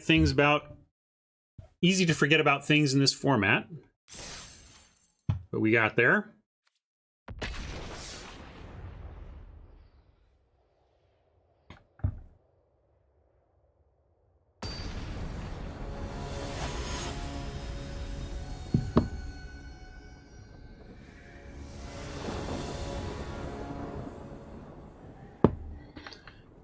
What do we got? Rager into Honor into Samut. Looks great.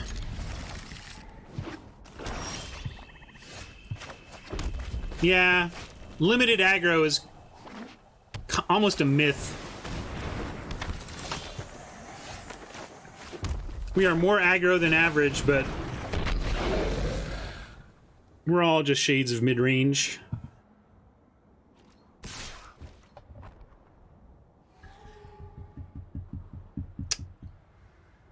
Given that we have a Planeswalker and we're going to honor next turn, I'm going to offer this trade. I know it's a Planeswalker that actively likes creatures, but when I'm going to deploy Planeswalkers in a few turns, I just generally like the board cleaner.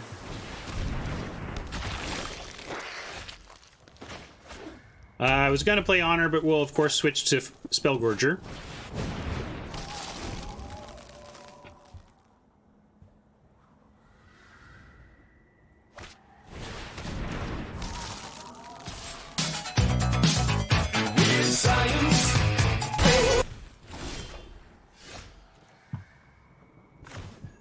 Yeah, I'll do it again.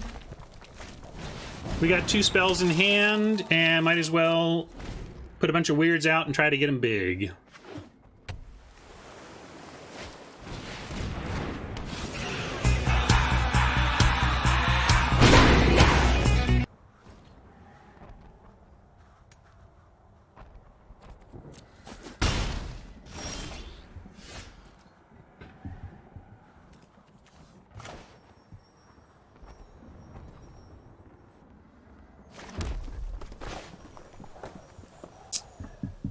The Drake is annoying with, and again, this is what I'm talking about. This is why I would never cut that Ogre. It's tough playing Planeswalkers into Flyers, but the result is too good for us here.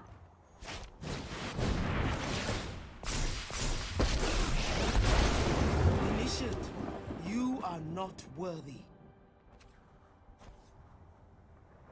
Could get hyper aggro here with double sprint.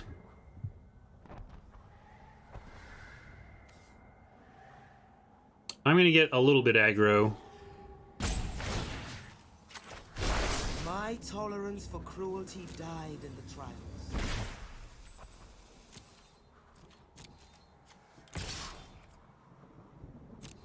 And we'll leave the other one back, and we'll save Samut's sprint as a combat trick.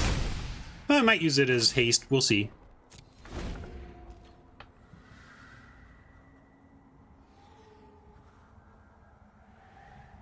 You like swing both, Mike?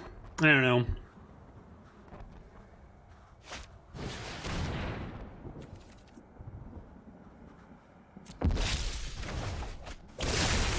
Well, dead Planeswalker now. Guess Mike was right. Especially if we knew this was going to happen. Well, now I think we're in actually very big trouble. That 5 toughness when you're mono red starts to get out of range.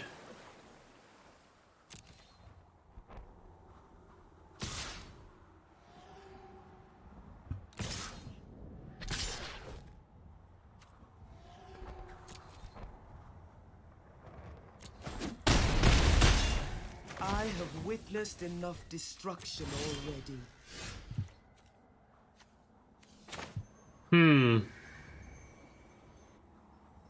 Well, I think we gotta go for a triple weird and see what we can do.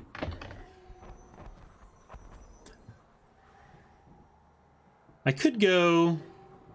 Yeah, no, I'm gonna do that. We're gonna do that.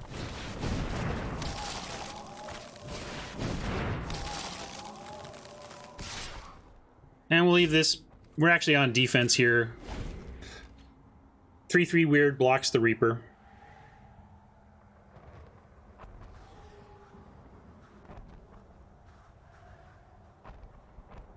Hope we draw a land for the to pitch to the honor. That'd make it easier.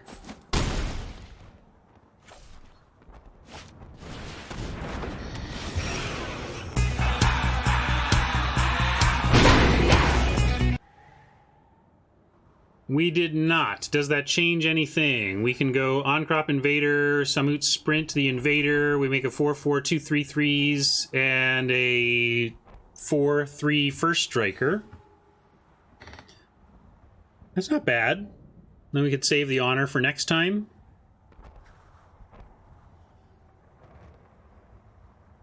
They could double up and trade off a Spark Reaper for a weird if we do it that way.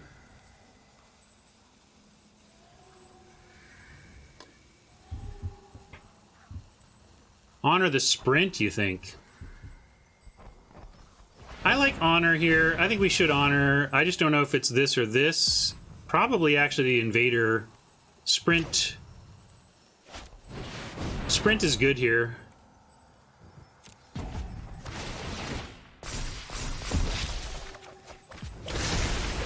Ooh, that changes some stuff. Now maybe we just do Nahiri.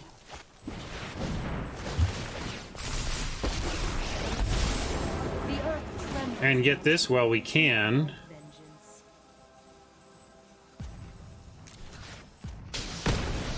Squash you like a roach. And now we got first strike. Let's see, we can send in all of them? All of them.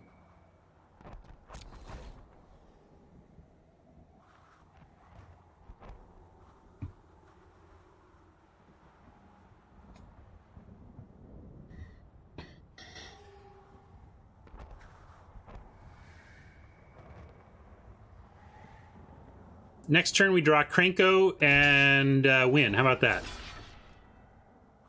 I don't know if Krenko just straight up wins, but it'd be cool.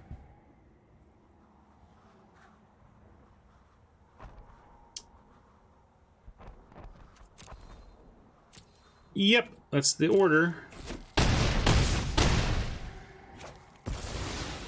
Yeah, they needed to put more on there to actually kill stuff. Maybe Appa will do a shame scoop. That'd be okay.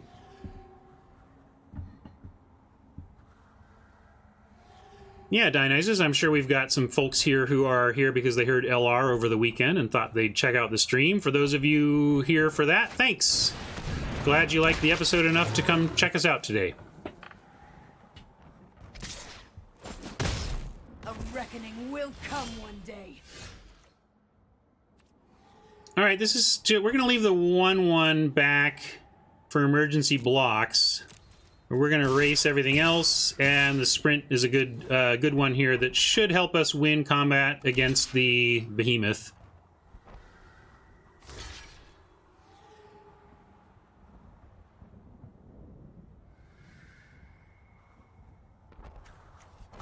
One thing, I keep my mouse over here, and I do not roll over my hand with the combat trick until they have locked in the blocks and it's my action. Because if you roll over your hand, they can see it, and they may think, oh, I'm going to unblock now because they've got a trick.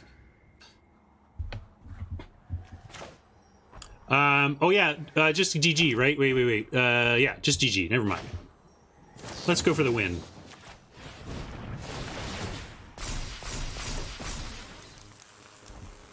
Hey, look, I was right. We just didn't need it. Or it was one away, I guess. Whew.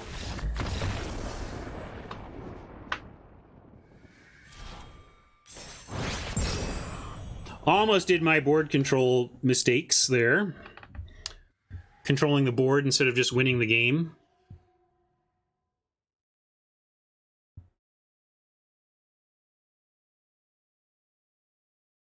All right, we're at 4-1. I put par for this deck at 4.5, so we're just one win away from clearing, you know, my expectations or my hopes for the deck.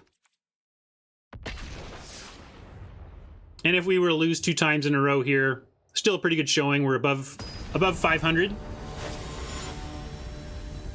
Yeah, Valhalis, I didn't really think of Nahiri as an out there, and I should have. Gotta know your outs. We'll keep this.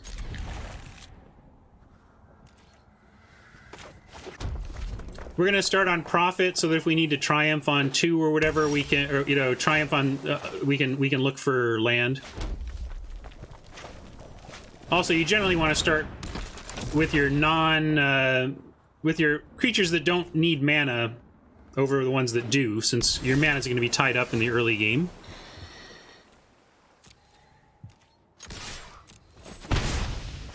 Although we're not going to, like, hold Triumph, we're just going to play the Rager.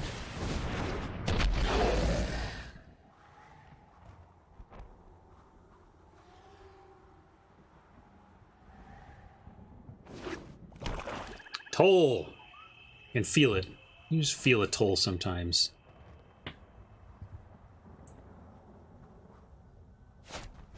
No toll. Good. Although that's not great, but... Ungroth. I'm going to go ahead and use this Triumph. We need to find land. We can wait till blocks, though, in case they think it's a... Well, yeah, I can wait till blocks. If they want to trade the Rager for the Eternal, I would do that as well.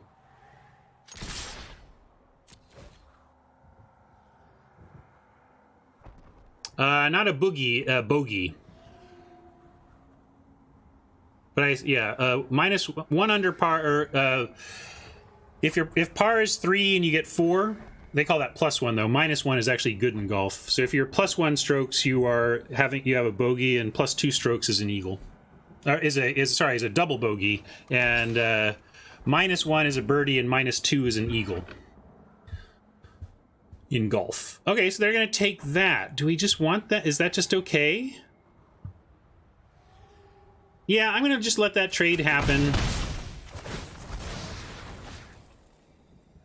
And I could have, like, pumped, traded, and killed this. And the reason I didn't is I do want the Triumph available. My expectation is that we're going to Triumph something that they play here and then scry to find land. And I thought that was worth it. Maybe it wasn't, but that was what I was thinking.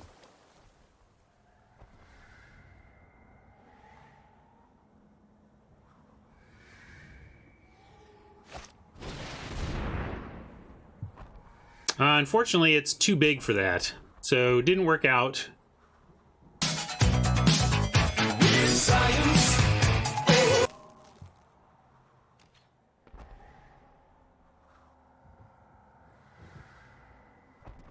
I rarely hear the term albatross and mostly just hear the term double eagle, but I suppose both qualify.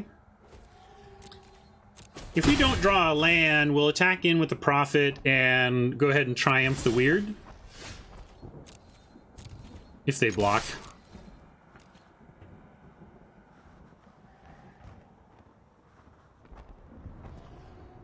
If not, we'll wait. Maybe it'll be a better target.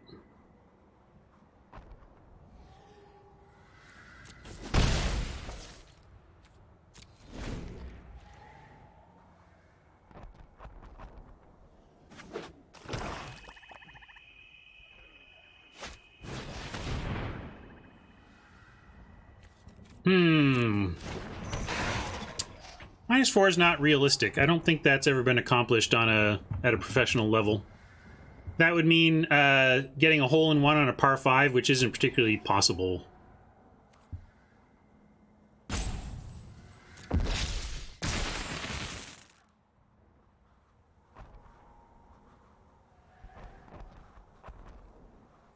Let's see what else they do. We might triumph that that army here.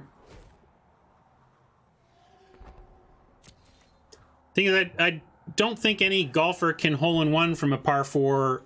I guess a par 4 or par 5. That just maybe some ridiculous. I don't know, some par 4s, but yeah, we're gonna take out. Oh, sorry. That's I meant I got lost in golf talk and I thought I was passing to blocking where I could do that before damage. So intended to get that dead, but maybe they'll play something here that actually is better to triumph. We'll see.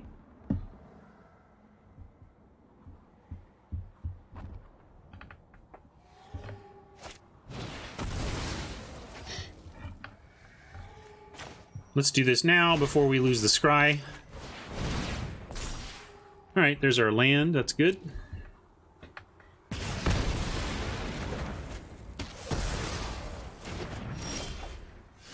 All right, let's see if we can recover from our early screw here. And to do that, I think we want to start with the weird so that we can get it bigger with our triple planeswalkers. We'll see if it lives.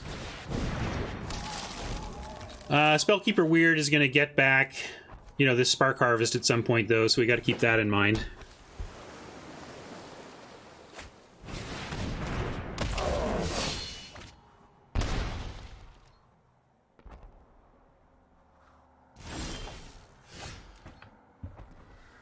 We can play the Globe, and that would draw us a card. Unfortunately, up against this 4/5, we don't just want to run Planeswalkers out there. So I'm going to start with the Globe, and I guess we could Tibalt. Let's see. If we Tibalt, we get a 3/3 and a 1/1 that dies into a point of damage.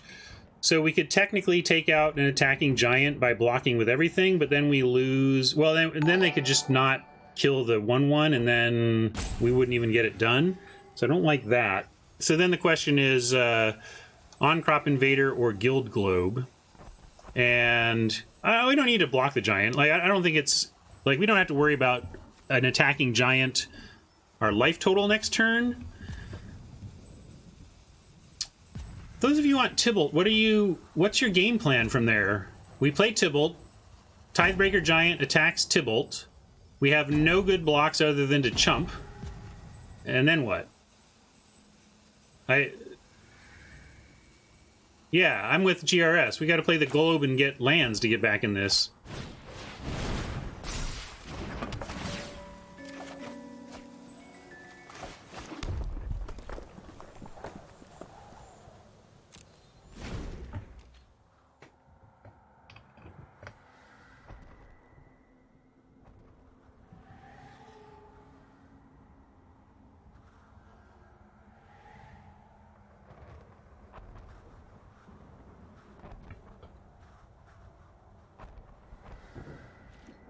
Yeah, like next turn Angrath and Mass, because then we have a 4/4 and a 2/2 that can actually block this Tidebearer.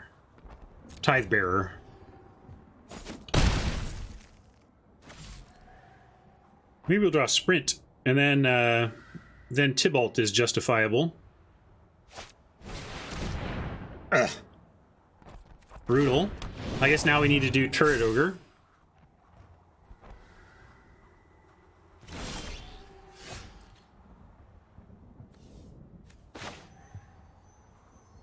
Yeah, they've brought back the giant anyway, so...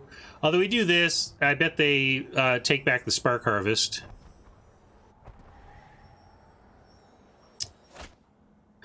Attack first. You think they will... Yeah, alright, we'll attack. Good point.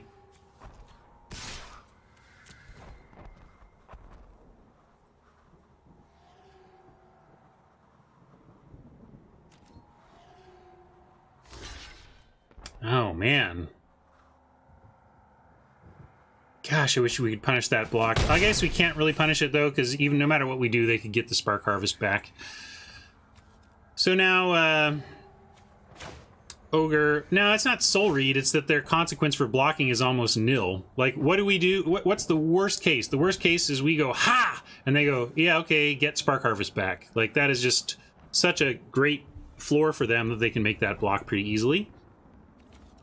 But let's make them Spark Harvest here. I bet, you know, this is the kind of thing they're going to have to get rid of with the Harvest in order for that Sphinx to get through. Maybe they'll just drop the Giant again and see if the Giant gets there, but we have a plan for that.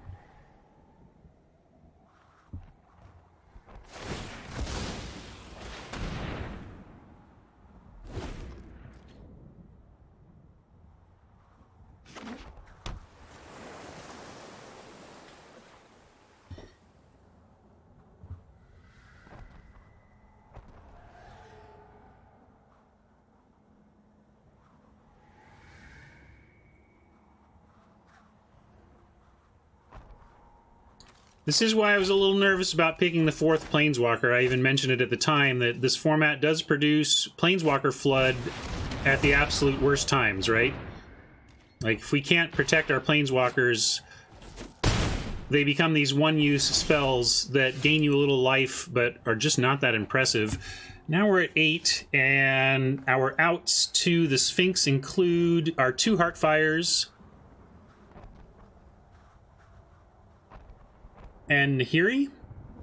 That's basically it. So we're on 3 outs to not lose to the Sphinx. And how do we find those outs any sooner? Not really able to find it much sooner. If we do find the out, what do we wish we had played ahead of it? Probably more Weirdage. Yeah, Samut Scries, that's a good point. And then maybe it distracts for a little bit.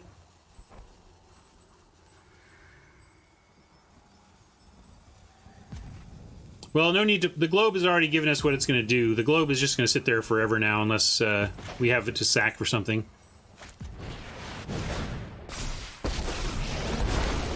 You still have a home. I have lost too much to allow you victory.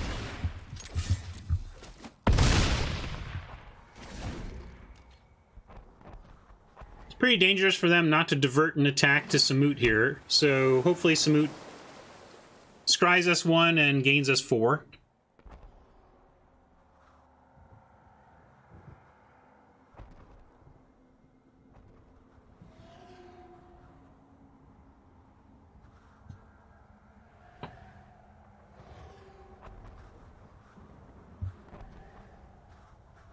Then on a, like, maybe we just need to, if they go at Samut and they drop a Giant, we could drop Angrath and get through for 5.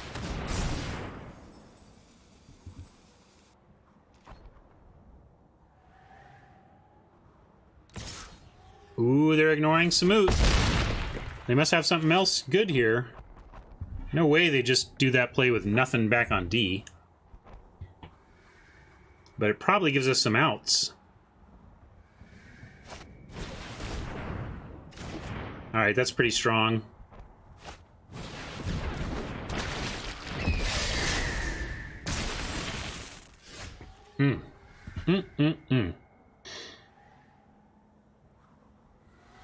Any way to draw here?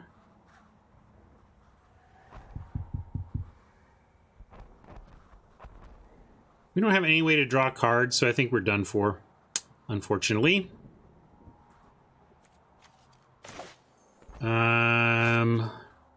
Just making sure. There's nothing that gets us through. We get this to a 5, 6, 7. Yeah, we can get him for something close, but not quite. All right, we'll take a look. Your lies will not go unpunished.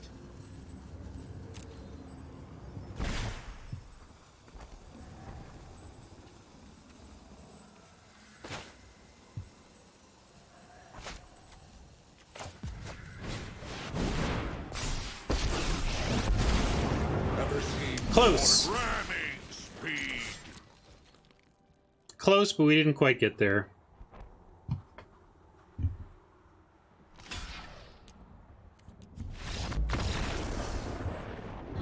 Haste didn't help either, right? We just didn't have enough. They made 2 blockers.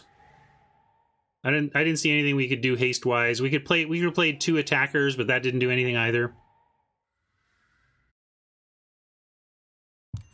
We tried to find a way, didn't see it there.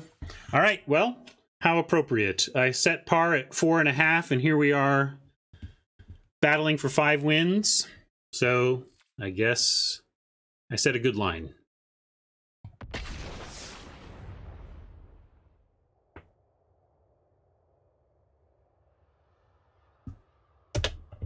I love 5 wins, though. If we could eke out an extra win here, it'd be sweet.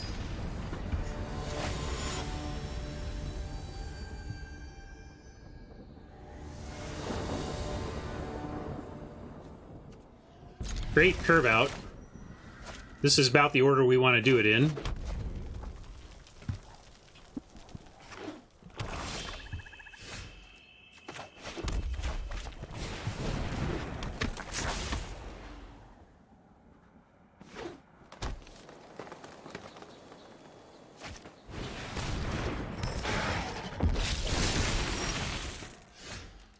Strong Reaver play.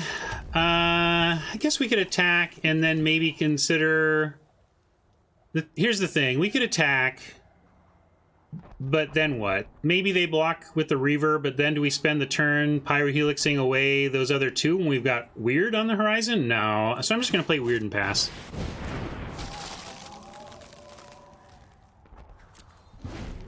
And I could have attacked for the maybe 1 damage, but I'd rather just stay back for the prevent their damage.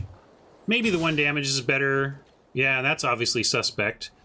Kind of want to make them use whatever they've got against the Prophet, though. What do you think it is?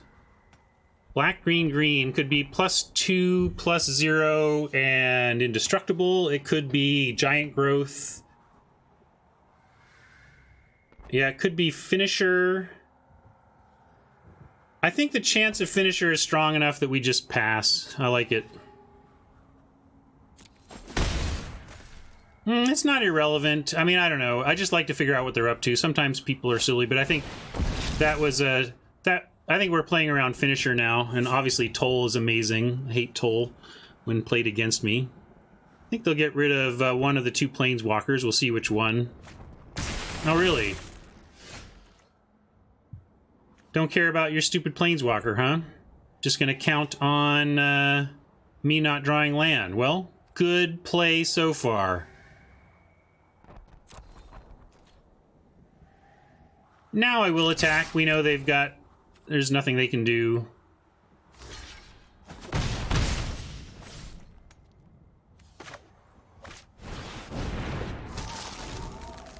Why didn't I check what he has? I don't understand what you mean, Vaporkin.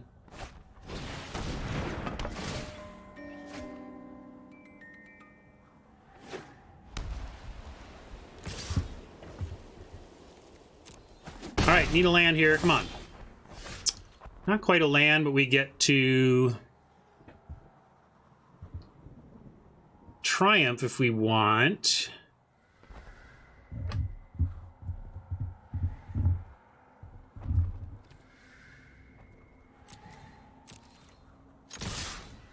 Yeah, we'll send in.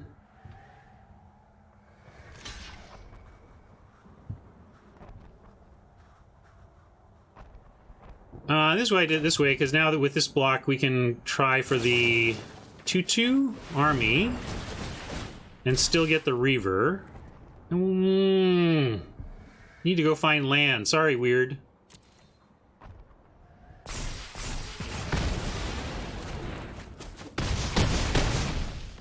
I didn't block to see what the trick is, because if it was the finisher, Vraska's finisher, as we expected, that's not a trade I wanted to make.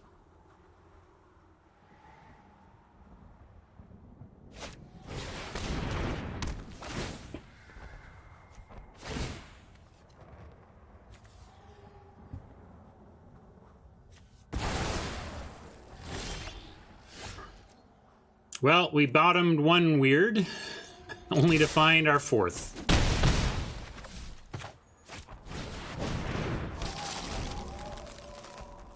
Come on, land 1 time. No, don't wipe my board or whatever you're gonna do. Alright, I can live with that. Ish. Ah! Alright, well, it's a spell. We can cast it. I don't think they're showing combat tricks, so I like attacking both here. We continue to show instant speed stuff that I want to make them nervous about blocking the profit over. Yeah, we had 3 weirds after 5 picks or something like that. Or no, maybe it was just... I can't remember. We had a lot of weirds early. It might have gone weird, 3, 4, 5, though, I think. Land on the top. Alright, they know about this. But that's good. That's fine. I think that just means we win.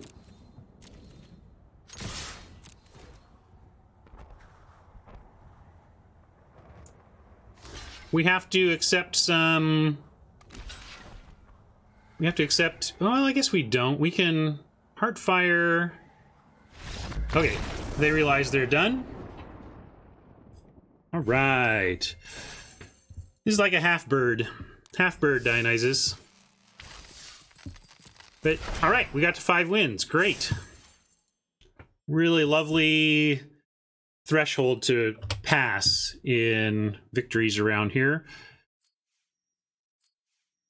You go from 450 to 650, so it's a nice boost in gems. And we did some rare drafting and actually rare drafted some gems, and so we're very close to break even. Sorry, Vaporkin. Suck it.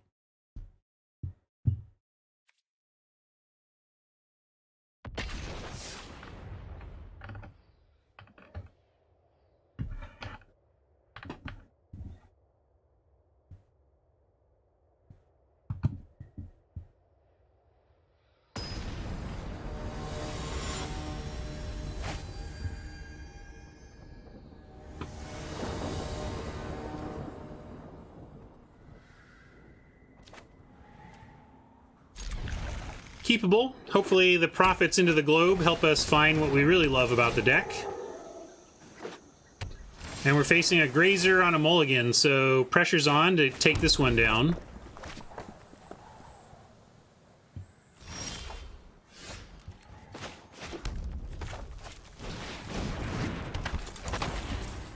Ideally, we just draw a weird here, and we go weird on 3, profit globe on 4.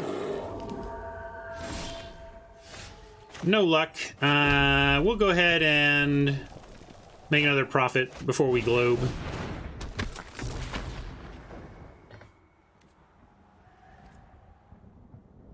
I give him credit to block. I mean, I suppose I could, but maybe I'm not taking every possible advantage of possible no block, but how do they not block with a Grazer? That's like why you run it.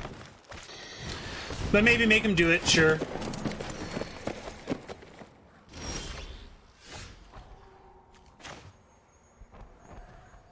We have Globe, and then a Heartfire, but we're not going to use Heartfire right now, so I'm just going to go ahead and Turret Ogre.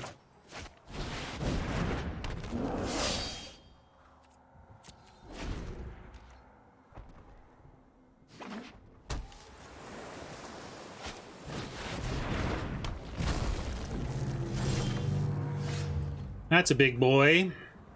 Start with a Globe here. On our Rager. Rager actually does find a way to trade with that worm. So maybe we need to keep it and we can actually play it. And then it trades with worm even next turn. So I'm going to keep it.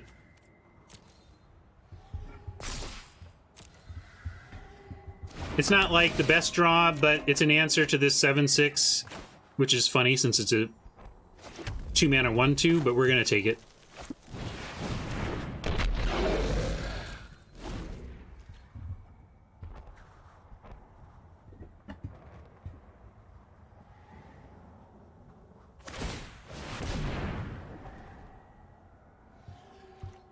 Alright, Oppo blanking on main phase Grizzly activations. No real need to activate Grizzly main phase like that. They'd be better off threatening mana and then doing that at the end of their turn. Unless they have 2 drops. I guess if they have 2 drops, you could justify it.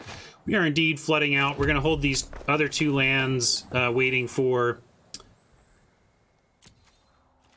our honors. And we're going to stay back here. Not sure how we're getting there here. This Primordial Worm is a big deal.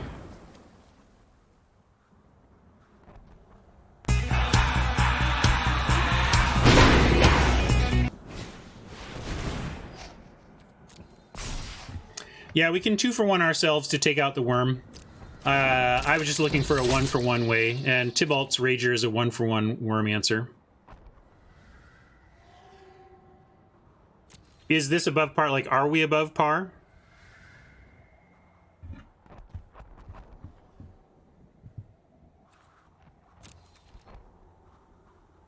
We're already above par, and we'll see how much farther we get. Pyrohelix, also interesting. But we'll continue to sit back.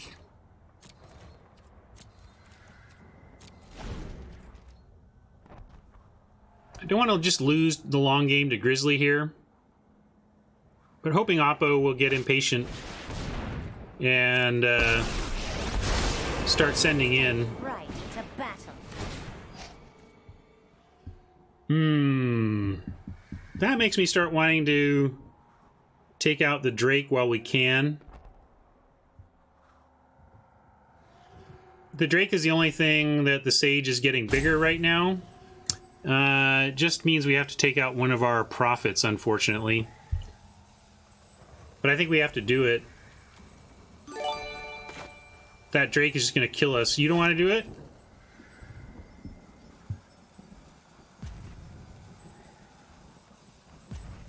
Yeah, that's what I was going to do. Heartfire the... Why do you want Heartfire the Rager, though? Rager's my plan to not die to the worm.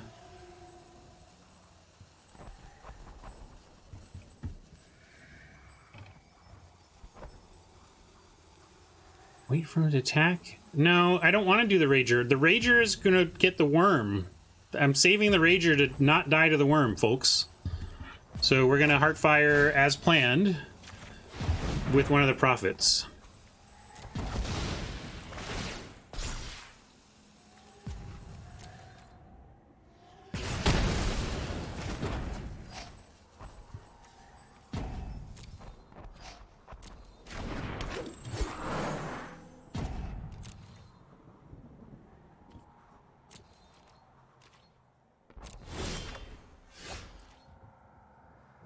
There's a weird.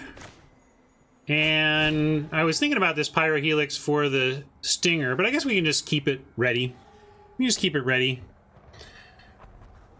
And if they do anything that starts accepting proliferation, we can take out the Sage, and if not, we have something to take out the Stinger if that becomes relevant.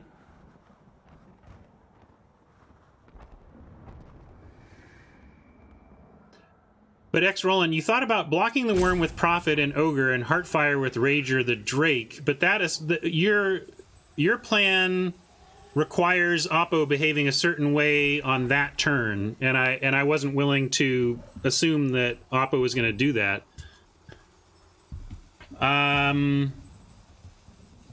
Because he's a human being with a body that does stuff. Dionysus, we all have little ticks and stuff.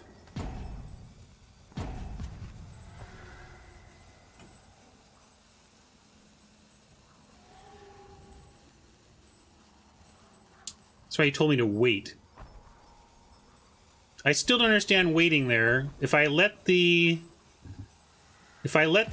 Thunder Drake get a 5th counter, then you're still wait, this isn't on me, is it? What's going on? Must be on Oppo, I guess. What? Well, that's some obvious nonsense. What the hell was that? After what attack, X Roland? If Oppo attacks with the... If Oppo... He had a 3-4 on the verge of 4-5. If I had let it become a 4-5, Oppo just attacks with a 4-5 and nothing else for the rest of the game until we're dead. So I really don't understand. Either you need to explain why that thinking is wrong, or how you win in the case that Oppo just continues attacking with a 4-5 in the air and nothing else.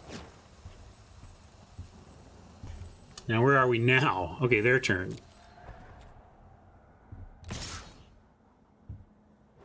Yeah, I will be sending that to my buddy Jay Parker.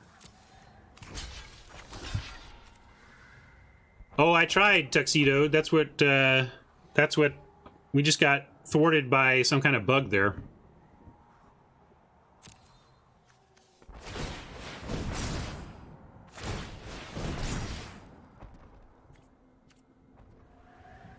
Nothing we can hit with relevance for 1 point, so I'll just leave the Pyro Helix up and finish off the worm with the Rager.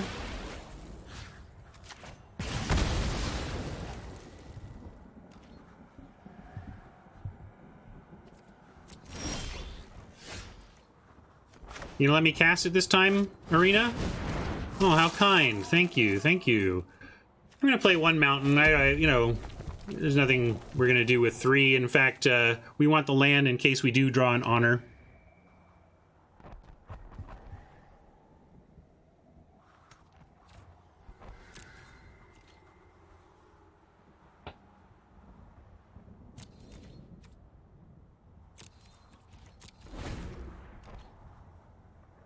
Thank you, Eddie. I'll send that to Mr. J. Parker.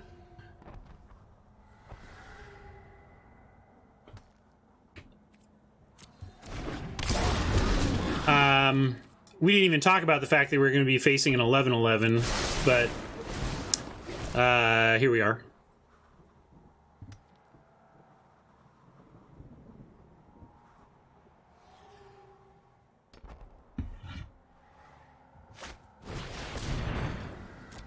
Not sure what, if anything, we can do about an 11-11 trample. I guess we take 1, 4, 5, 6, 7, 8, 9, 10, 11. Oh, actually, we can block it with everything, and kind of have to. We're not even going to do that yet. All right, Dreadhorde Twins, not the worst for this situation. Yeah, we are mono red for some reason. We had some black cards we could have played. In fact, we even had a Massacre Girl, which you could make an argument is worth 7 swamps and a Massacre Girl. But the consistency of mono red was really attractive, and Massacre Girl kind of goes against our plan anyway. Although if you can get some weirds big, it doesn't.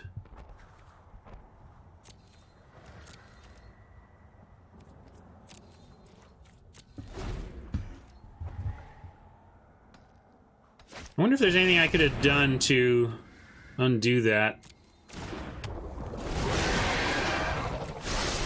Well, I think I think my line of par was just about perfect, because I don't think we're getting 6 wins, folks. We're gonna have to do everything we can just to trade with a 13-13, 14-14, I mean. 15-15. Why? Is there something else? Oh, because it proliferated here. Got it. Yeah. Yeah, we had one Cranko game. It was one of our losses, though, actually. All right. 1, 2, 3, 4, 5, 6, 7, 8, 9, 10, 11, 12, 13, 14, 15. All right, we're going to lose, but we're going to frickin' kill this 15-15, okay?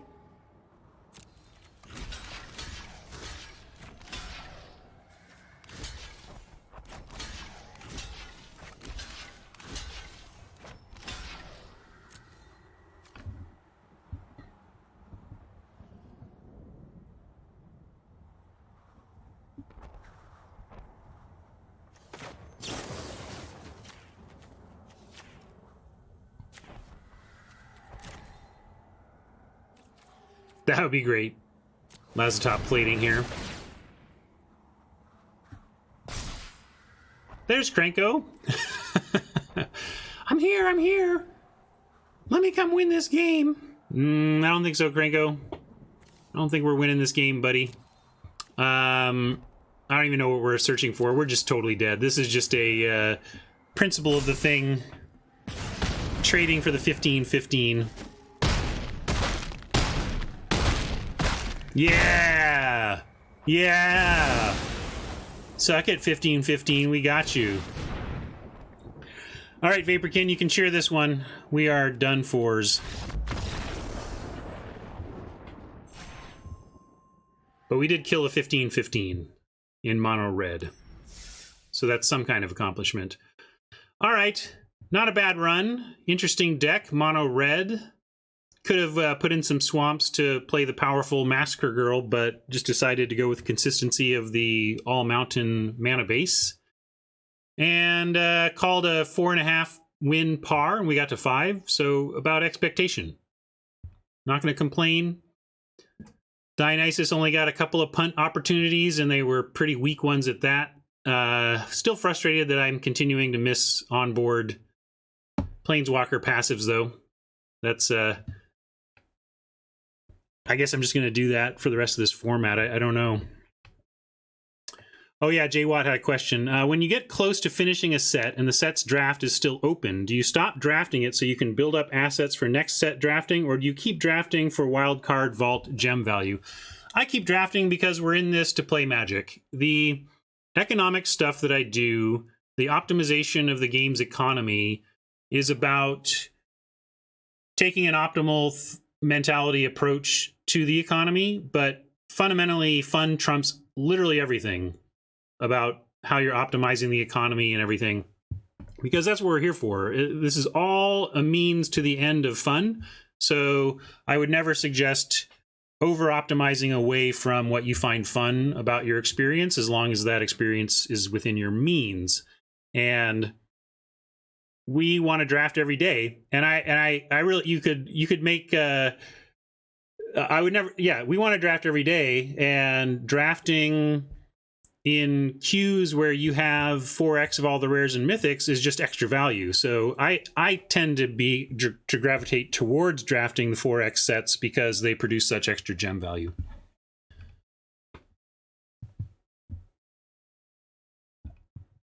And I'm going to take a quick look.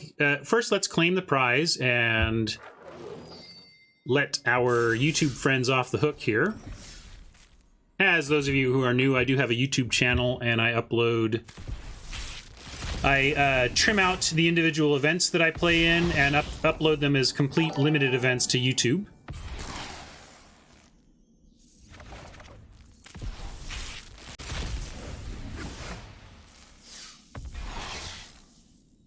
All right, bye YouTube friends.